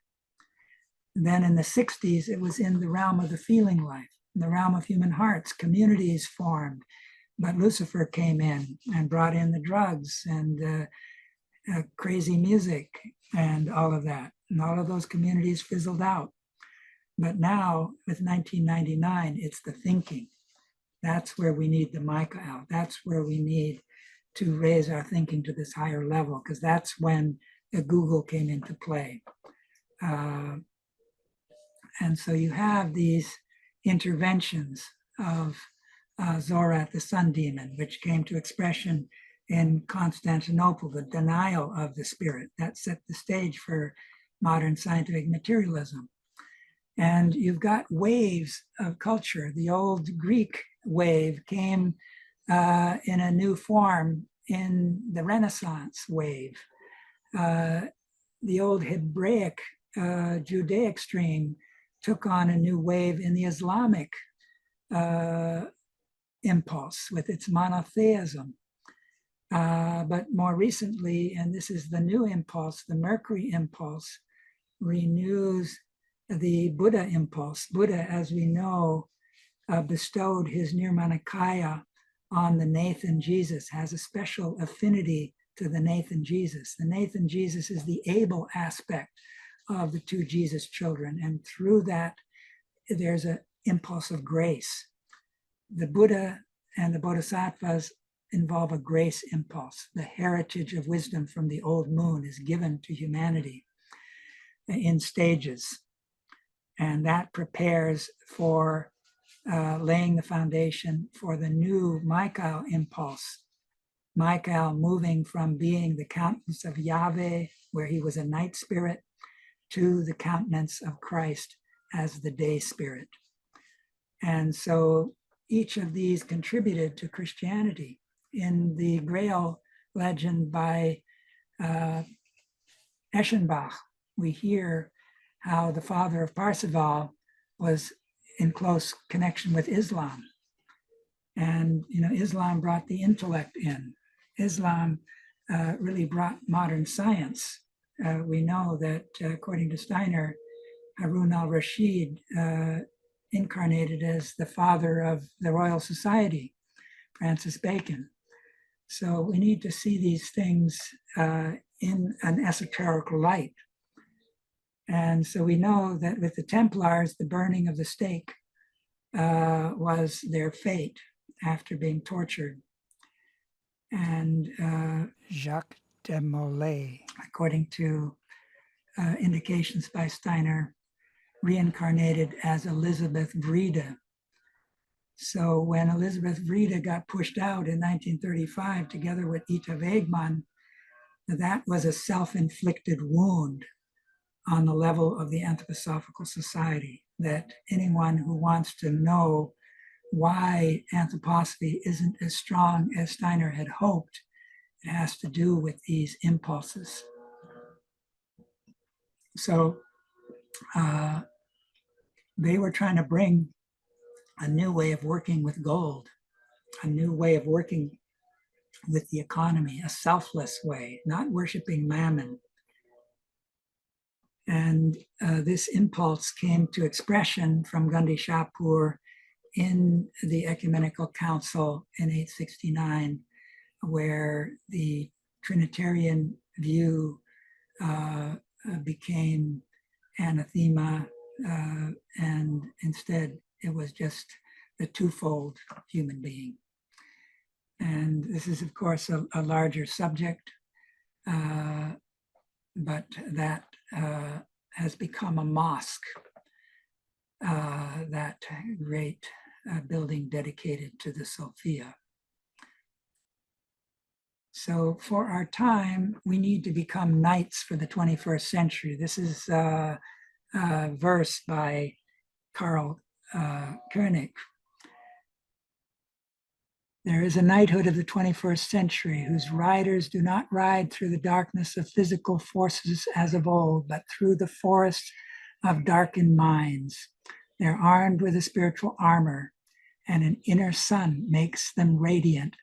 Out of them shines healing, healing that flows from the knowledge of the human being as a spiritual being.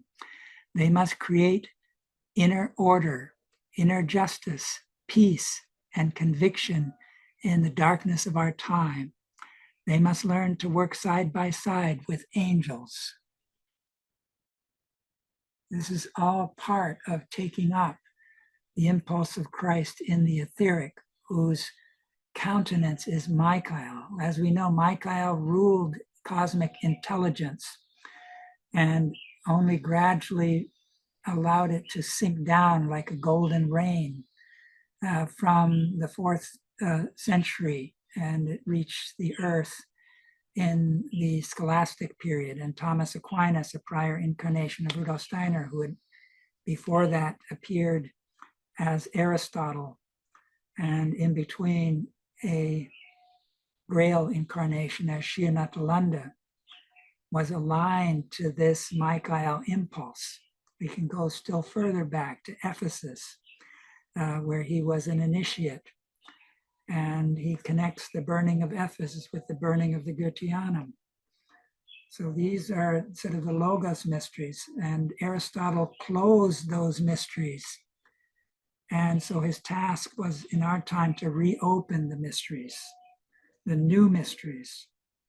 And among the fruits of those are revelations about the second coming in the etheric. So we need to learn about the elemental beings who are hidden behind the 4 elements of earth, air, and water, fire. These are pulled into the technological sphere, but we need to develop new forms of technology that take into account the etheric forces, the working of the sylphs, the work in light ether, the warmth ether, the fire spirits, the life ether, the gnomes, the undines, and the chemical ether. And this is the beginning of white magic that we can learn through entering into the rhythms of time. The etheric works through rhythms, the day-night rhythm, the yearly rhythm, the morning and evening forces we heard about. And there's a geometry that goes with the etheric realm, projective geometry, just like Euclidean geometry relates to the three-dimensional world that we live in with our physical body. This is a way of accessing supernature. Studying and working with plants embody the etheric. Christ was seen as a gardener by Mary Magdalene because he's the sun spirit. The sun is the cosmic gardener. The plants are really sun being who express their love for the sun with their blossoms and fragrance. And for the Rosicrucians, those blossoms were imaginations that we had to take up of what our heart blossoming, our heart chakra has 12 petals, and it can turn to the sun spirit, and the sun spirit can live and express itself in that heart chakra. And there's a six-fold exercise for that because the other six were a given heritage from the past. So we can work with those exercises just like the throat chakra between the head and heart has 16 petals. And we have the eightfold path of Buddha that has its anthroposophical form with those 8 exercises. So we can practice these things. And there's a 2-petal lotus, which is where you start with the thinking. But it's not going through the crown chakra and transcending the earth, which is the temptation of old. It's now physical incarnation and creating a marriage of heaven and earth that we need to accomplish. So learning about the relationship between the 4 elements and these mysteries of the new earth, the living earth, the etheric earth in relation to the etheric cosmos, celebrating the festivals, those are all ways of gaining gateways to the new sun mysteries that the Christ has brought. So I'm going to pass some of this up. And I'm going to end with this and leave it at that, as we've been working for quite a while here.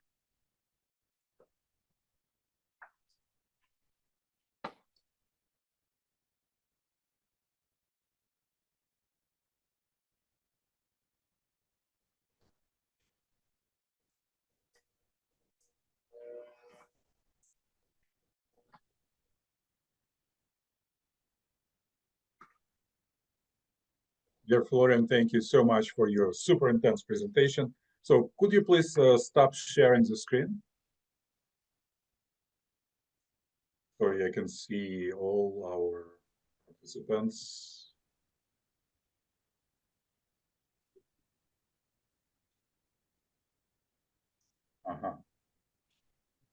So I think I tried to stop sharing. Are you still seeing it? Yeah, it's still present.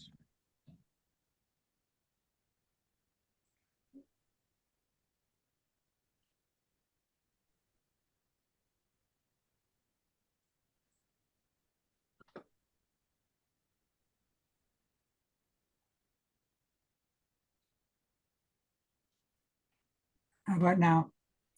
Oh, it's still here.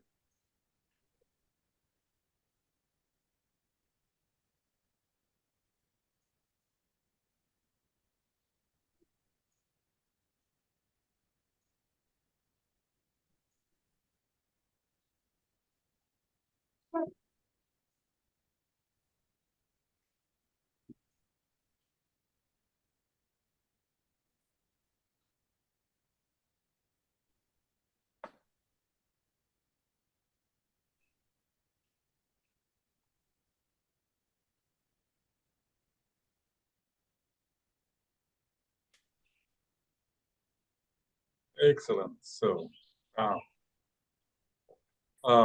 Florian, so are you feeling all right to continue, or Yeah, can we take? Do you have your water? yeah. I mean, Take a sip. I'm ready either way, whatever you want to do. If you want to take a break or just continue, I can do either one. Wow, you have incredible forces. After almost 2 hours of speaking. All right, here is Waldemar. His raised hand. So and he has a question or statement. Yes, thank you. Hi, everybody. Florian, very intensive, as Andrew said. Andre said, very informative lecture. I would like to comment on the first part of your lecture, the technological part. You mentioned merging humans with AI. In my view, this is impossible because let's take a very simple example. Downloading our memory to a computer and uploading the memory's computer into our memory. For that, one would have to know the code used by the brain. This code is not known. And I have a very strong hypothesis. It doesn't exist. So there will be no interaction between a brain and a computer. There are now interactions, but not using what the brain is doing, well, just consequences. For instance, using a helmet, detecting some currents, but nobody knows why those currents occur and what is their meaning, right? So I don't think there will be a merging between humans and computers. And I repeat, for that, it would be necessary to know the brain's code, numerical code, as computers do. They use only numbers. The programs are also coded in numbers. Everything data is expressed in numbers. And I don't think one will find those numbers in the brain. About the singularity, that means when machines will surpass human intelligence. Well, very simple. What is human intelligence? Howard Gardner defined seven different human intelligences, and then he expanded, I think, to 20, right? And I call the attention to one of them, what I call social intelligence. I think Howard Gardner called it interpersonal intelligence. And Daniel Goleman called it emotional intelligence. I call it social intelligence. Well, this is based on feelings. And one has to understand very well that feelings, sensations, and feelings. Sensations, for instance, the taste of a fruit that one is eating. This is a sensation one has. And then, if you like the fruit or not, this I call it a feeling. So I make a distinction between feelings and sensations. Well, feelings and sensations are absolutely individual and subjective. Florian, try to eat a banana. I hope you grow banana there in Hawaii, bananas. Try to eat a banana. You feel the taste of it, right? But nobody else can taste that, can feel that taste. This is absolutely individual. Also, suppose a Martian being would, suppose, Florian, you would meet a Martian from Mars, being from Mars that just arrived on Earth, and try to and mysteriously he can speak English. Try to describe him the taste of a banana. Absolutely impossible. Either one tastes the fruit, or it's impossible to acquire intellectually what it means, the taste itself. This means that machines will never have feelings and sensations, never, because they are objective and universal. We are individual and subjective. So machines will never have tastes, will never have sensations and feelings. Many computers, because any computer can simulate any other computer. This is an extension of, or a particular implementation of the universal Turing machine. Right. So, but this is absolutely impossible with humans. Every human is an individual. So machine will never be able to have sensations and feelings. And if we base some of our intelligence on our feelings, for instance, empathy and compassion, machines will never have that intelligence. Absolutely never, right? Finally, I would like to call the attention to the saying that the machines will be smarter than the human being. What does it mean, being smarter? If they will never have compassion, are they going to be really smarter than ourselves? For instance, in social relations, this is what I will say. This is ridiculous, right? Well, I wanted to say something else, but it doesn't matter. I think I have already spoken too long. Well, I think one of the things is I mentioned in the list of things that are Ahriman's preparation for his incarnation is reductionism.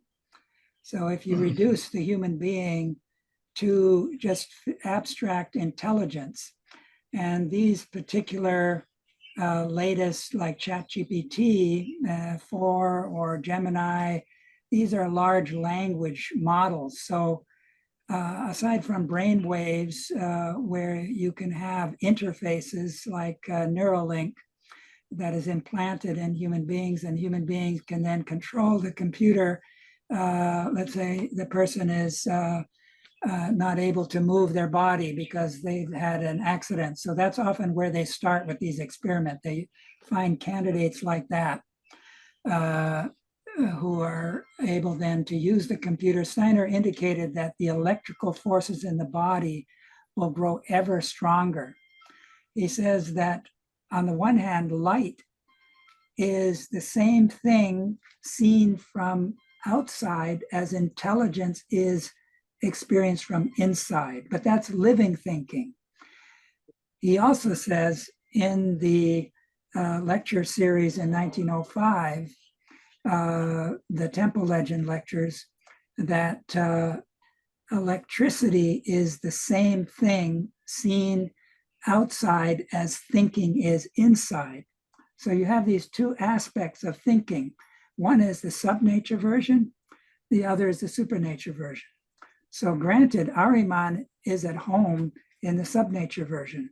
So that's fallen ether is electricity, fallen astral is electricity. Fallen lower devacon is magnetism, etc. This is Steiner indicated in his etherization of the blood lectures. So the double, who will grow ever stronger, has access to this subnature realm.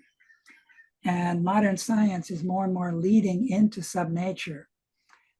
So this idea of uploading or downloading that the transhumanists, posthumanists think about, it's not going to be the human being anymore. The double, Steiner tells us, his biggest frustration is that he has to die. He doesn't want to have to go through, have to leave the human being at death. He says the double's greatest ambition is to not have to leave the human being at death. So how better to do that than to inspire people in Silicon Valley, where the double is particularly strong in an Ahrimanic sense, to create a vision of uploading or downloading human consciousness into a humanoid robot and thinking that's human immortality.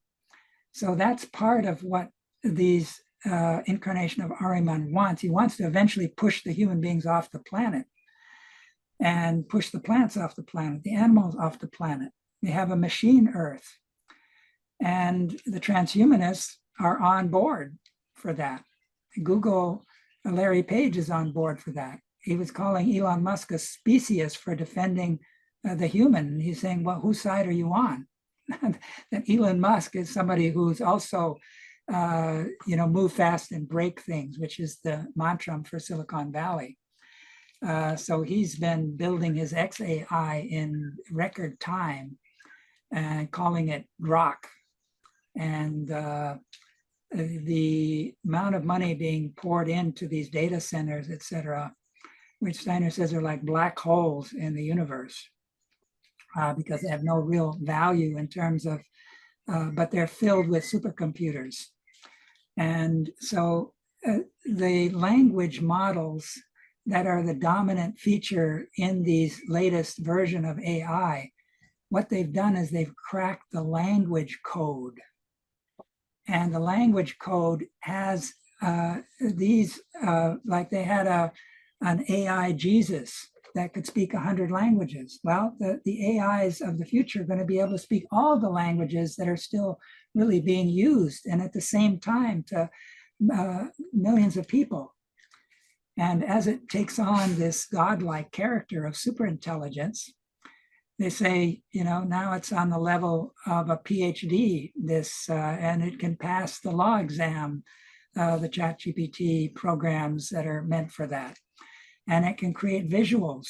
It can create in seconds, respond to difficult mathematical questions. It has huge memory banks, and it can pass on its sophisticated level of development to another machine instantaneously. We have to learn very gradually. And yes, emotional intelligence is not part of the picture. That's not what they're worshiping. Heart thinking, like Steiner talked about, that's out of the purview of these people who just value intelligence in the scientific sense of what can be weighed, measured, and counted. And Steiner indicated that in order to move to the next stage of evolution, we have to move our thinking from the physical brain to the etheric brain. And he said that this is where living thinking begins, with imaginative consciousness. And with the loosening of the thinking, the etheric in the head and the heart, this living thinking, this imaginative consciousness, this inspirational and intuitive consciousness, that's the path forward. But Ahriman, for him, none of that exists. We're just physical human beings. And Steiner speaks of when human beings live as materialists during the earthly life, which Ahriman brings out in people all over the earth. Then when they die, they don't go up into the heavenly region. They remain connected with the earth. They become negative centers. They can be misused by certain brotherhoods and lodges who know about this. And so we're not dealing with human beings in the true sense. We're dealing with stunted human beings, just like the sculpture of Ahriman that Steiner made lacks a forehead. What is the forehead? It's where the frontal lobe of the brain is. That's where the moral intuitions are meant to be seated. That's where the ego point is in the head. But it needs to migrate to the pineal gland, according to Steiner. So if you read this, reductionism is what AI is imitating. And AI is scraping the internet. It's scraping the poets. It's in scraping. So it mimics the feeling life. It mimics all of the heritage of feeling because it has all that memory. Steiner spoke of libraries as citadels of Ahriman, preserving our contributions after death. Well, look at the memory bank, look at Google, and it's been translating all these texts. That's what this is able to absorb. So it's very impressive, and people will look up to it, especially when it starts to have an impact on being able to give people the promise of physical immortality. That's the overcoming of the wound. That's the fake, just like you're going to have fake money. This is a counterfeit immortality. But some people will go for it. a lot of people will go for it. And that's this new religion that draws them in, that Silicon Valley is coming forward with right now. Yes, Florian, do you know this book? Yeah, I have it. Yes, über die Inkorporation Ahrimans im Jahr 2029. About the incorporation of Ahriman in the year 2029. I don't know if there is a translation into English, but I just wanted to refer to that. I'm not sure about the things he brings. Dimitar Mangurov. Dimitar Mangurov. I'm not sure about what he brings, but anyhow, it's he's foreseeing Ahriman for the year 2029. But I wanted to add something to what you said. Large language models do not speak a language. That's wrong. What they do is you use the correct word. They imitate our language. They simulate our language based on a huge statistical analysis of zillions of texts. This is not speaking, you understand? And I want to finish with just one observation. I think the biggest danger of these systems is that nobody knows how they work. It's impossible to analyze these programs because they calculate billions of parameters, and nobody is able to examine each parameter to deduce how the program came to a certain result. And this is, I think, the biggest danger. And the solution for that is, my solution is that any result from these systems should always pass through a human, right? To see if it's if it's okay or not, if it's good or not good or evil. You understand? Mm-hmm. Yeah, I agree. But this move fast and break things and the competition between China and the U.S. is turning it into an AI arms race. So, and then there's the bad actors who would like to get a hold of it. North Korea would like to get a hold of it. And authoritarian surveillance societies are using it.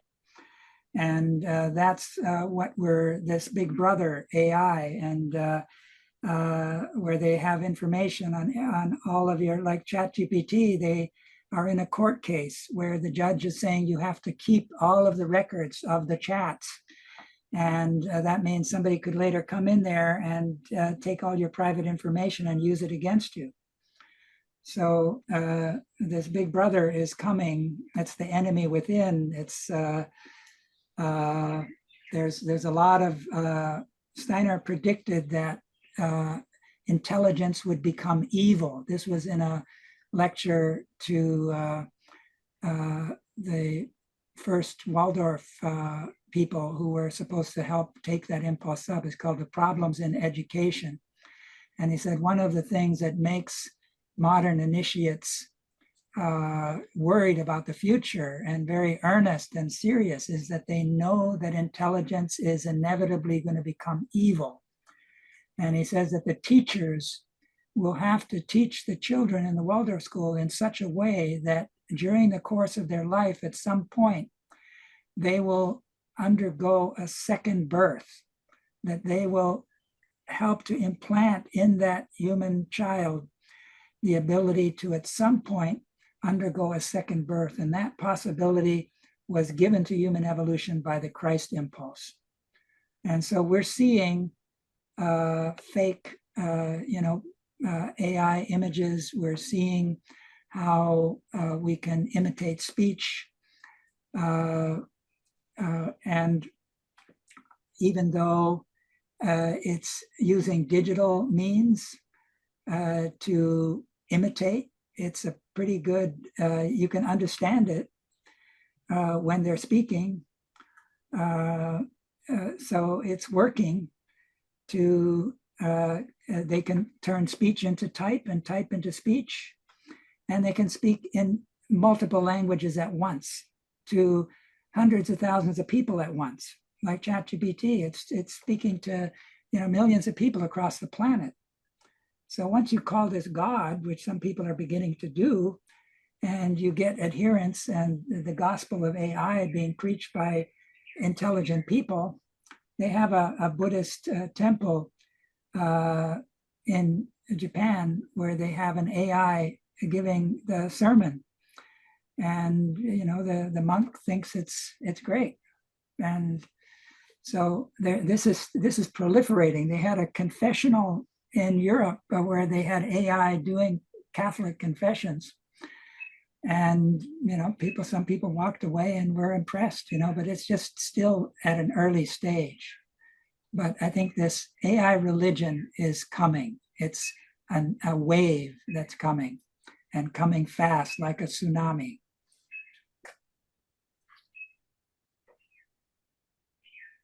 Yeah, I'd like to offer my 5 cents for this discussion, and pretty much I'd like to just repeat what I said to Andrew and Ellen, already not too long ago.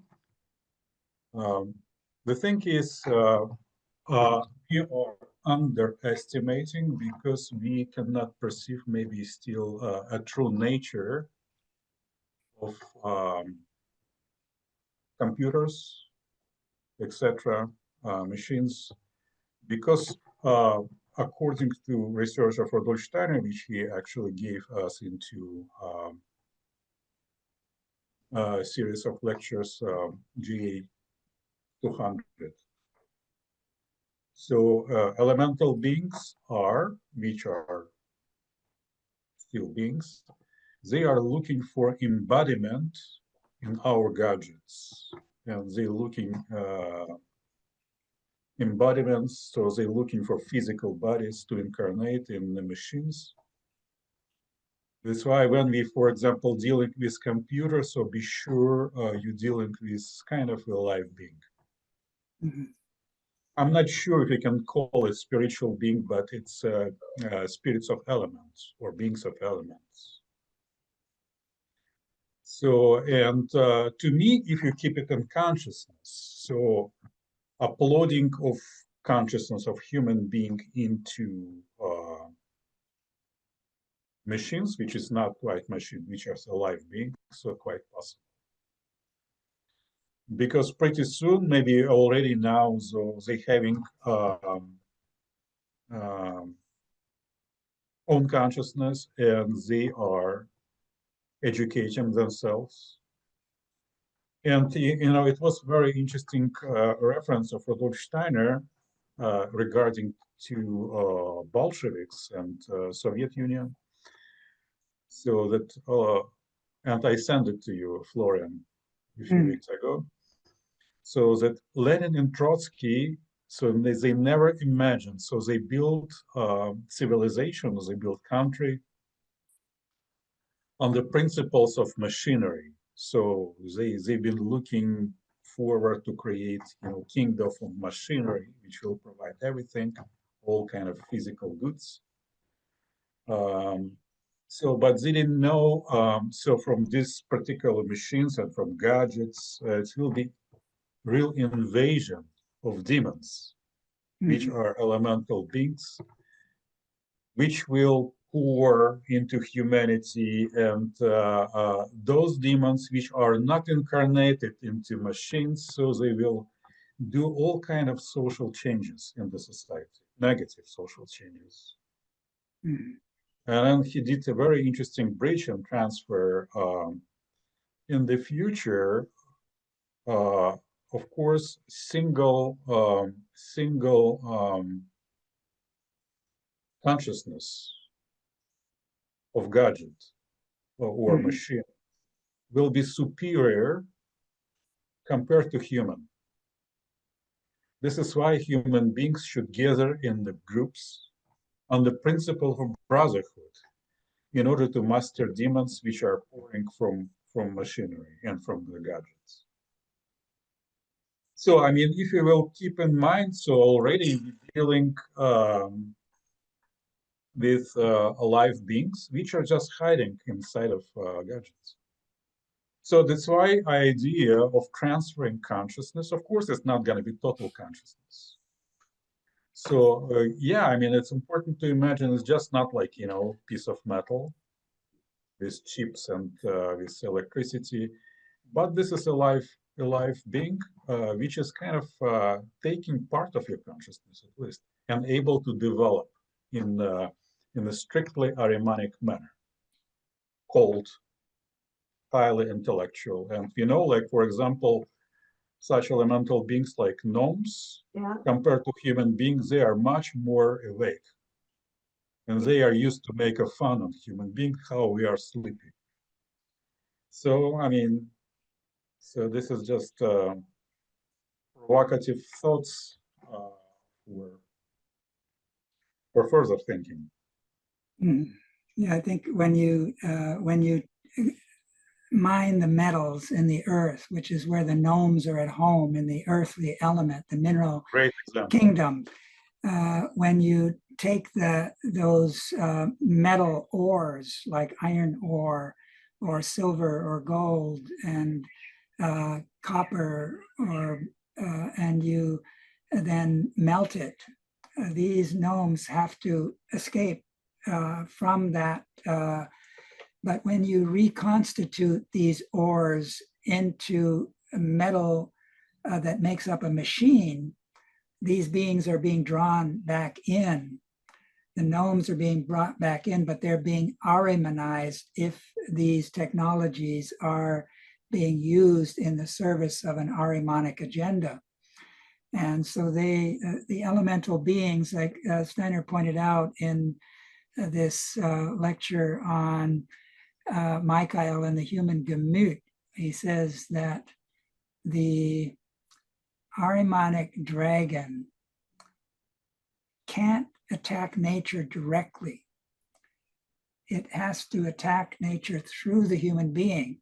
But if Ahriman can inspire the human being to just look at nature in a materialistic way, then Ahriman is able to devour huge amounts of elemental beings and draw them into his kingdom.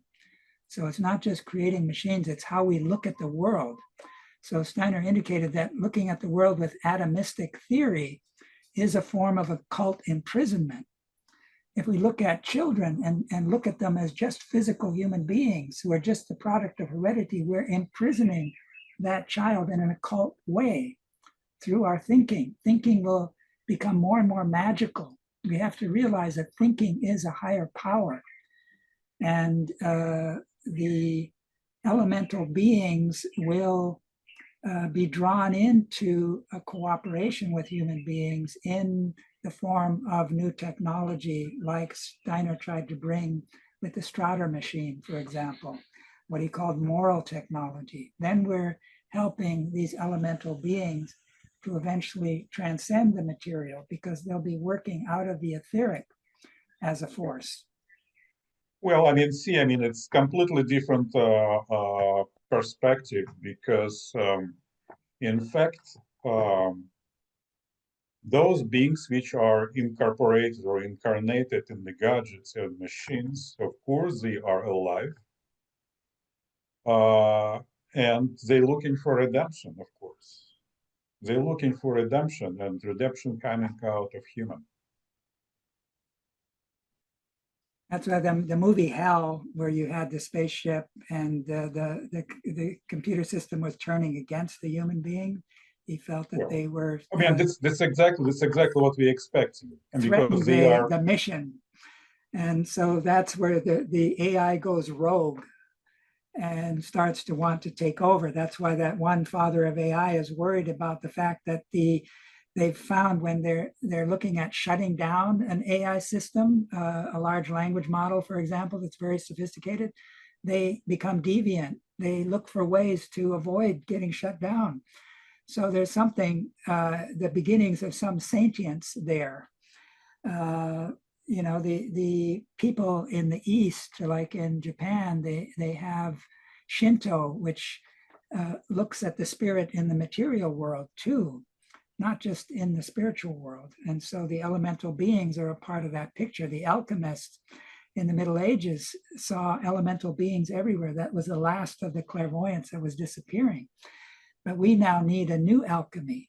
We need to open up the world of imagination, which becomes an inner seeing, but we need to school it with the scientific clarity of thought. That's why we went through the scientific stage to raise science from natural science to spiritual science, like Goethe began to do, and Steiner built on that. Yeah, a few words about intellect, because cosmic intelligence, you probably know it's lecture number 11 from Karmic Cycle by Rudolf Steiner. It's volume number 3.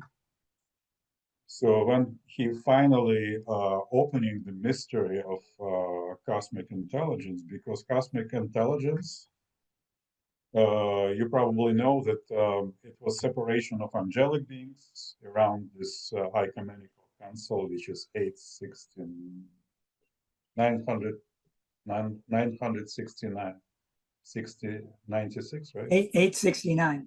869, thank you. So, but heavenly event, it's separation angelic beings from kingdom of Michael. So which are fallen angels. So they are actually splitted from Michaelic group of angels and and went toward the earth, and they are substantially cosmic intelligence. Mm-hmm. Cosmic intelligence which are not presented by good beings. It's presented by fallen beings, right? And the thing is, according to law of incarnation, each human being must have one of fallen angels, which will be provider of human intelligence or give ability to think. But if person will be totally relaxed, so he will think absolutely non-human bad thoughts because of angelic beings, right? Because nature is not quite positive. So in whole transformation, so human being with own morality must make those fallen angelic beings think for him right thoughts, spiritual thoughts. And he, in the end of this particular lecture, Steiner said, Michaelites or people which are following Michael, so they having Michaelic angel, but according to law of incarnation, they should grab one of fallen angels, which are intelligence providers. Yeah. So they have two. Yeah. Well, and this is creates illness. Create illness or kind of split in the human consciousness. So this kind of hesitation, or I don't know how it's unbalance and illness. So in this particular illness, this particular unbalance must be healed with spiritual development. This is exactly what we are doing. So yeah, well, that's what the Pentecost event, as Steiner describes it, you have at the mystery of Golgotha, the two thieves on either side. One represents Lucifer looking in, the other represents Ahriman looking in. The Ahrimanic one mocks him and says, if you're, take us down from the cross or whatever, if you're this great, but the Luciferic view stated he was able to see that he was there on the cross because he was a thief and a criminal, but that the Christ was there as a selfless being who wasn't there out of karma. And he asked him to remember his kingdom. And he said, we will be together in paradise. And Steiner's description of the Pentecost event, this is the redeemed Lucifer who brings up this fire that rises out of the heads of the disciple. Lucifer now serving the Sophia, the cosmic wisdom. And so the first half of evolution, Lucifer is in the foreground. And Steiner, in one of the Apocalypse lectures, says Lucifer really is giving something positive that's redeemable. Ahriman is more difficult. more challenging. That redemption we need for life spirit will come in the future, but the sixth age can't happen without the redemption of Lucifer. Lucifer is the inspirer of the arts and beauty and all of this, and enters the feeling life. So we need that. Steiner said a lot of Luciferic beings attended the Michael school. Michael needs Lucifer in order to achieve his mission. Balance Ariman. Yeah. So, but this is exactly what we are doing in the Anthroposophical Society, because in the Anthroposophical Society, we use thinking properly, because we think in true facts of the spiritual world. So, and all redemption of, as you said, Lucifer or Luciferic angels, fallen angels, this is education by man who is thinking properly, spiritually. But generally, I mean, I would like to also talk about human double. So, which is quite interesting topic too, because looking forward, I always have question: who will be a human being of the future during Jupiter incarnation? And Steiner gave some answers, specifically in his lecture "Problem of Human Double." What he said, so that human beings, we've been giving troubles to angelic beings on human stage during old moon incarnation station. So, if you think on it, meditate on it, so a human being been playing role of double of angelic being, which was still angelic human being on the stage. So, and it leads to idea who will be human being during Jupiter incarnation. So, and one of the answers can be this is human double, because human double, one single double attached to one human being, and we're going through incarnations, looks like. So redemption of human double, and finally he will appear as human being during next incarnation of Earth, which is Jupiter. Yeah, that's in the lecture series on the Archangel Michael. He speaks about that, how just as the angels were having human beings causing them a very challenging development during the old moon, similarly, the beings who will become the future human beings in Jupiter are having that kind of a role with human beings. Now, the difference is that old moon evolution, when the angels, we didn't have egos yet, and the trajectory of evolution was downward into physical incarnation. So that was the old moon, where water was the densest element. Now we're moving in the other direction, and there's a division of humanity that happens before the Jupiter condition. And part of those human beings who don't take in the Christ impulse will have to live on a satellite that will move around that future Jupiter. And that's, to me, where the double ends up, representing that future. That's a different scenario than with the angels. But anyway, Florian, it's a redemption of elementals can be done only with Christ power. Right. By human being, which is using Christ force. Christ. Not me, but Christ in me. Not myself, but Christ. Okay, sorry, I've been speaking too much. So, dear friends, any questions? We are working already 2 hours and 38 minutes. So, any suggestions? Florian's still fresh because it's morning in Honolulu. Yeah, it's only 11:30 something. Yeah, if it's no questions, so shall we conclude? And you know, we waiting from, you said like 12. You're gonna give it 12. That's what I'm Parts. thinking, if that's okay with you over there. That would kind Well, of I think it's important. I think it's important. You know, let's do it. okay. So when do you think you can come? It's next. Maybe give me another month around the same time, maybe. Okay. I could maybe finish with that American verse that the verse for America.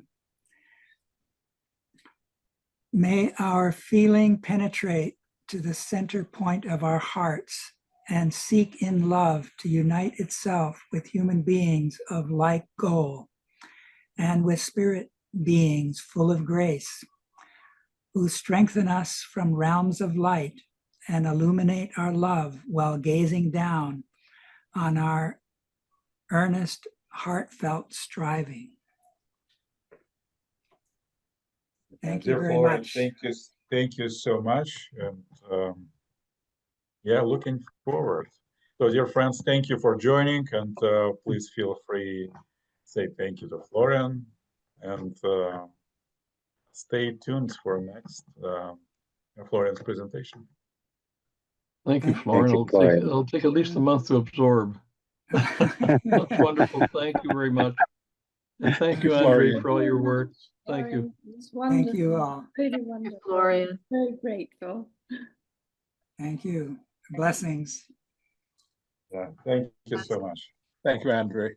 Yeah, bye-bye, friends. Bye. Bye-bye.